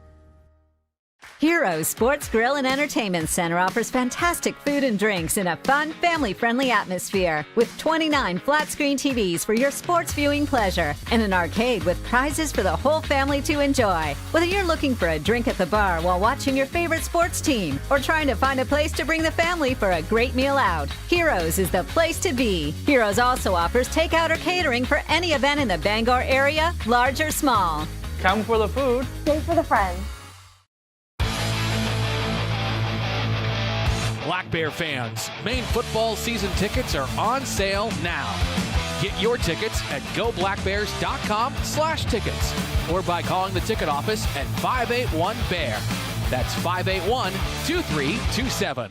Have a painful tooth or an entire mouthful of teeth? Mid-Coast Denture Design now offers tooth extractions in both Ellsworth and Brewer. Get your teeth pulled and immediate dentures placed right in our office. Quick, convenient, and comfortable. Let denturist Lindsay Young and her staff create immediate dentures for you, all in one location. Mid-Coast Denture Design, the go-to in Bangor and Ellsworth for dentures and tooth extraction services. Because everyone deserves an awesome smile. Visit midcoastdenturedesignmaine.com. Nothing runs like a deer. And Greenway Equipment Sales makes it easy to keep your John Deere running smoothly year-round. Our mobile maintenance truck will come to you and service most walk-behind and riding lawn equipment right in your yard. Just call or schedule online. Whatever the season, we'll have you tuned up, sharpened up, and geared up to mow or blow whatever Mother Nature dishes up. Contact the Smith Brothers today for service delivered. Nothing runs like a deer. From Greenway Equipment Sales, family owned and operated since 1994.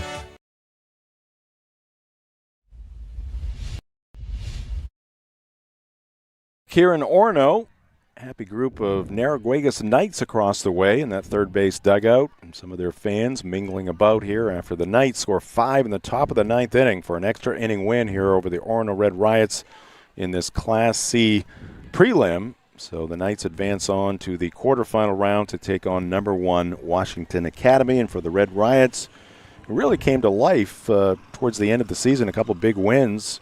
One over Mattanockhook, the number 2 seed, one over Dexter, the number 3 seed. But here today, there was 2 or 3 times in this ball game, Ernie, where I thought Narraguagus was toast. They really weren't going to win this game, but they came to life with a big 3-run inning in the 5th, and then a 5-run inning in the 9th. Of course, got the big game-tying double from Brody Robertson in the 7th. So 2 big innings and a game-tying run when they were down to their final out. For the Knights, so they prevail in this one. And you see your other quarterfinal matchups there. Calais also a winner today over Mount View by a score of 8-3, so they'll take on Mattanockhook in a quarterfinal matchup. Welcome into the postgame show. It's brought to you by your local family-owned McDonald's. We thank them for their support. The McDonald's on Main Street and Union Street in Bangor and Wilson Street in Brewer. And we will tip off our post-game show with the Next Home Experience highlights. It's been a couple days since I've done one of these. Getting rusty after weekend off. Next Home Experience highlights. And here come the Red Riots with the first run of the ball game. That's Andrew Barrett crossing the plate. RBI single by Cason Bagley. RBI double, by Cason Bagley gives Orono a quick 1-0 lead. Here the Red Riots in the bottom of the 4th. It was a triple by Andrew Barrett. That drove home Eli Shaft, who had hit a 1-out pinch hit single. Next up, Callum Bryant, base hit to left field. Made it 3-0 Red Riots. Barrett there. It's 3-0. It's all Orono at this point. There's a wild pitch. That gave Narraguagus their first run of the ball game. Max Worcester scoring from third. He had singled and advanced to second, third on a pair of wild pitches. Third wild pitch allowed him to score. Big base hit. Miles Worcester with the full count single to left. First slide there by Brody Robertson. Drive home 2 runs, and suddenly it is 3-3, excuse me. And Riots retake the lead. That's an RBI single by Cooper Brown to drive home Matt Allen from second base in the bottom of the 5th. Cooper is pumped up, 4-3 at that point. And here is the top of the 7th inning, down to their final out. Cooper Brown almost made a spectacular catch there that would have ended the ball game, couldn't pull it off. Game-tying run scoring. Brody Robertson with the RBI double to deep left field. 4-4. This is action in extra innings here. To the 9th. Well, let me check my score, but that might have been the bottom of the 7th inning. Actually, they had the bases loaded. Yes, it was. Okay. Eli Schaff grounding out there. Yep, 6-3. Here's a wild pitch, first run scoring. And here's a double. Double by Ryan Fenton, scored 2 runs in that 5-run 9th. Ryder Fenton, who would be the winning pitcher in this ball game. Run scoring there on a ground out. The last 2 runs came in on infield ground outs by Uriah Merchant and Bryce Nichols. Here's Fenton scoring on the Nichols ground out to second base. And that would be the end of your scoring in this one. 5 runs in the top of the 9th inning for the Narraguagus Knights, and they win it by a final of 9-4. From the game highlights, brought to you by Next Home Experience, we move to the game recap. It's brought to you by the Furniture Gallery, 4 locations, including Broadway and Bangor. Narraguagus Knights improved to 7-10, 9 runs, 9 hits, no errors, 9 runners left on base. Orono Red Riots season ends at 6-11. They had 4 runs, 10 hits, 4 errors, and 12 runners left on base. Winning pitcher was Ryder Fenton with 3 innings of scoreless relief. Losing pitcher was Kason Bagley, who came on in relief of starter Caitlin Bryant in the 8th inning. Leading hitters for both teams for Narraguagus Knights, 2 hits apiece for Max Worcester, Brody Robertson, with Robertson hitting a double and Ryan Fenton hitting a 2-run double. And for Orono, 2 hits for Kason Bagley, a double and a single. 2 hits for Matt Allen, a couple of singles. 2 hits for Cooper Brown, a couple of singles. And extra base hits is mentioned a double by Kason Bagley and Andrew Barrett with a triple. We'll call it good. All right, there's your game recap, again brought to you by the Furniture Gallery. Let's go to our play of the game. Narraguagus had already taken the lead in the top of the 9th inning by a score of 5-4, run scoring on a wild pitch, but this kind of put a stamp on things for the Narraguagus Knights. Yeah, that's Fenton with a double to left field, deep left field again. That's Bryant now playing left field. Can't chase it down until he gets near the fence out there, and 2 runs scored. Bases were loaded in that situation. 2 runs scored. The first run scored on that ground ball to third base where he threw home. It was an error, throwing error there, but still, they had a 1-run lead at that point, and Fenton gave the Narraguagus Knights a cushion with that 2-run double, and he wound up scoring a run in that inning as well, as the Knights scored 5 to build a 9-4 lead, and that was the final score. You are correct, Ernie, on that. 9-4, our final score. All right, let's get to the player of the game. Ernie, a lot of contributors in this Narraguagus win. It really was. I'm going to go with Fenton. Yep. Because he came, once you get to the bullpens in these games, who the heck knows what's going to happen? But Fenton came on and he stranded a bunch of runners. He stranded 5 runners in 3 innings. So, but did not allow a run as the sole relief pitcher for the Narraguagus Knights. And he also had the kind of the clinching hit where he doubled to left field, drove home 2 runs in the 9th. And that came an inning after he stepped on the plate while he was bunting and was going to have a infield hit that advanced the runners and was called out. So he got a little redemption on that situation as well. So, I mean, there are plenty of big hits in this game. Brody Robertson, Miles Worcester, Ben Thompson, who also pitched fairly well over the course of the first 6 innings. But I'll go with late inning heroics by Mr. Fenton, and he will be our Hero Sports Grill and Entertainment Center player of the game. Congrats to Ryder. Also want to mention our play of the game brought to you by your local Dairy Queens on Broadway in Bangor and Stillwater Avenue in Old Town. So let's take a look at our upcoming broadcast schedule here on Ticket TV. Softball action tomorrow on Ticket TV. First pitch at 5 o'clock. Old Town Coyotes, number 4, hosting number 5, Lawrence. I want to say those 2 teams met last year, at least in the last couple of years, at Old Town. And then baseball action on Thursday, 1 from Bordeck Park in Hamden, 1 from Mansfield Stadium in Bangor. It'll be Messalonsky against the Broncos, Mount Blue against the Rams, and then we'll have 2 more postseason games at the tail end of this week.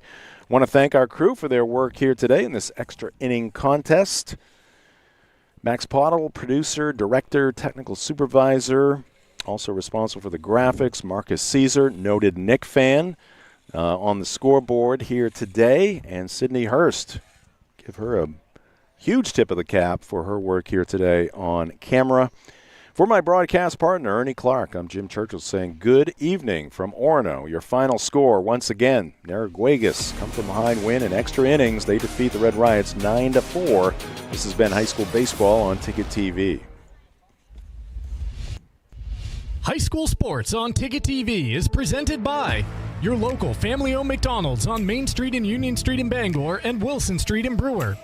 Greenway Equipment Sales in Bangor and Ellsworth. Nothing runs like a deer. Darlings Auto Group. You'll do better at Darlings. Visit darlings.com. Next Home Experience. The market leader. Get looped and get sold with Next Home Experience. The Furniture Gallery, a family-owned Maine company with locations in Bangor, Augusta, North Windham, and Topsom. Hero Sports Grill and Entertainment Center. The place to be in downtown Bangor and at herosportsgrill.com. Praise Auto Sales. Over 40 years of trust, integrity, and dependability. Visit praiseautosales.com. Dairy Queen Bangor. Get a DQ treat today at Dairy Queen on Broadway in Bangor. Dean's Detailing, the leader in auto detailing since 1971. Book your appointment at deansdetailing.com. Northeast Driving School, Greater Bangor's #1 driving school for 57 years. Eastern Maine Community College. Start your future at emcc.edu. Bangor Savings Bank. Since 1852. At Bangor Savings Bank, you matter more. Visit bangor.com. Dairy Queen Old Town. At DQ, happy tastes good. Casella. Good pay, good people, good life. Find your place at powerofhardwork.com. High school sports on Ticket TV is also brought to you by UMaine Finish Strong, Hidden Meadows, Acadia Federal Credit Union, Uno Pizzeria and Grill, The Fitch Company, UMaine Athletics, Bangor Window Shade and Drapery, Union Street Towing, Bangor Mall Cinemas, Bangor Floral, Hannaford and Bucksport, Novus Glass, Hartford's Auto Service, Old Town Redemption Center, Bennett Auto Center, The Growing Place and Polish, Bangor Tire Company, Pat's Pizza in Hamden, Lloyd's Family Market, Quality Automotive, North Star Waste and Recycling, Crystal Clear Family Pet Center, The Farmer's Table, Fat Panda Boba Tea and Market, Coach House Restaurant, Saliba's Rug Cleaners, Goslin's Bakery, Creative Options LLC, Twin City Tire, Harvey RV and Marine, Seaboard Federal Credit Union, Midcoast Denture Design, First National Bank, Napa Auto Parts, and Hammond Lumber Company. High school sports on Ticket TV is a production of Sportsnet Maine and Sports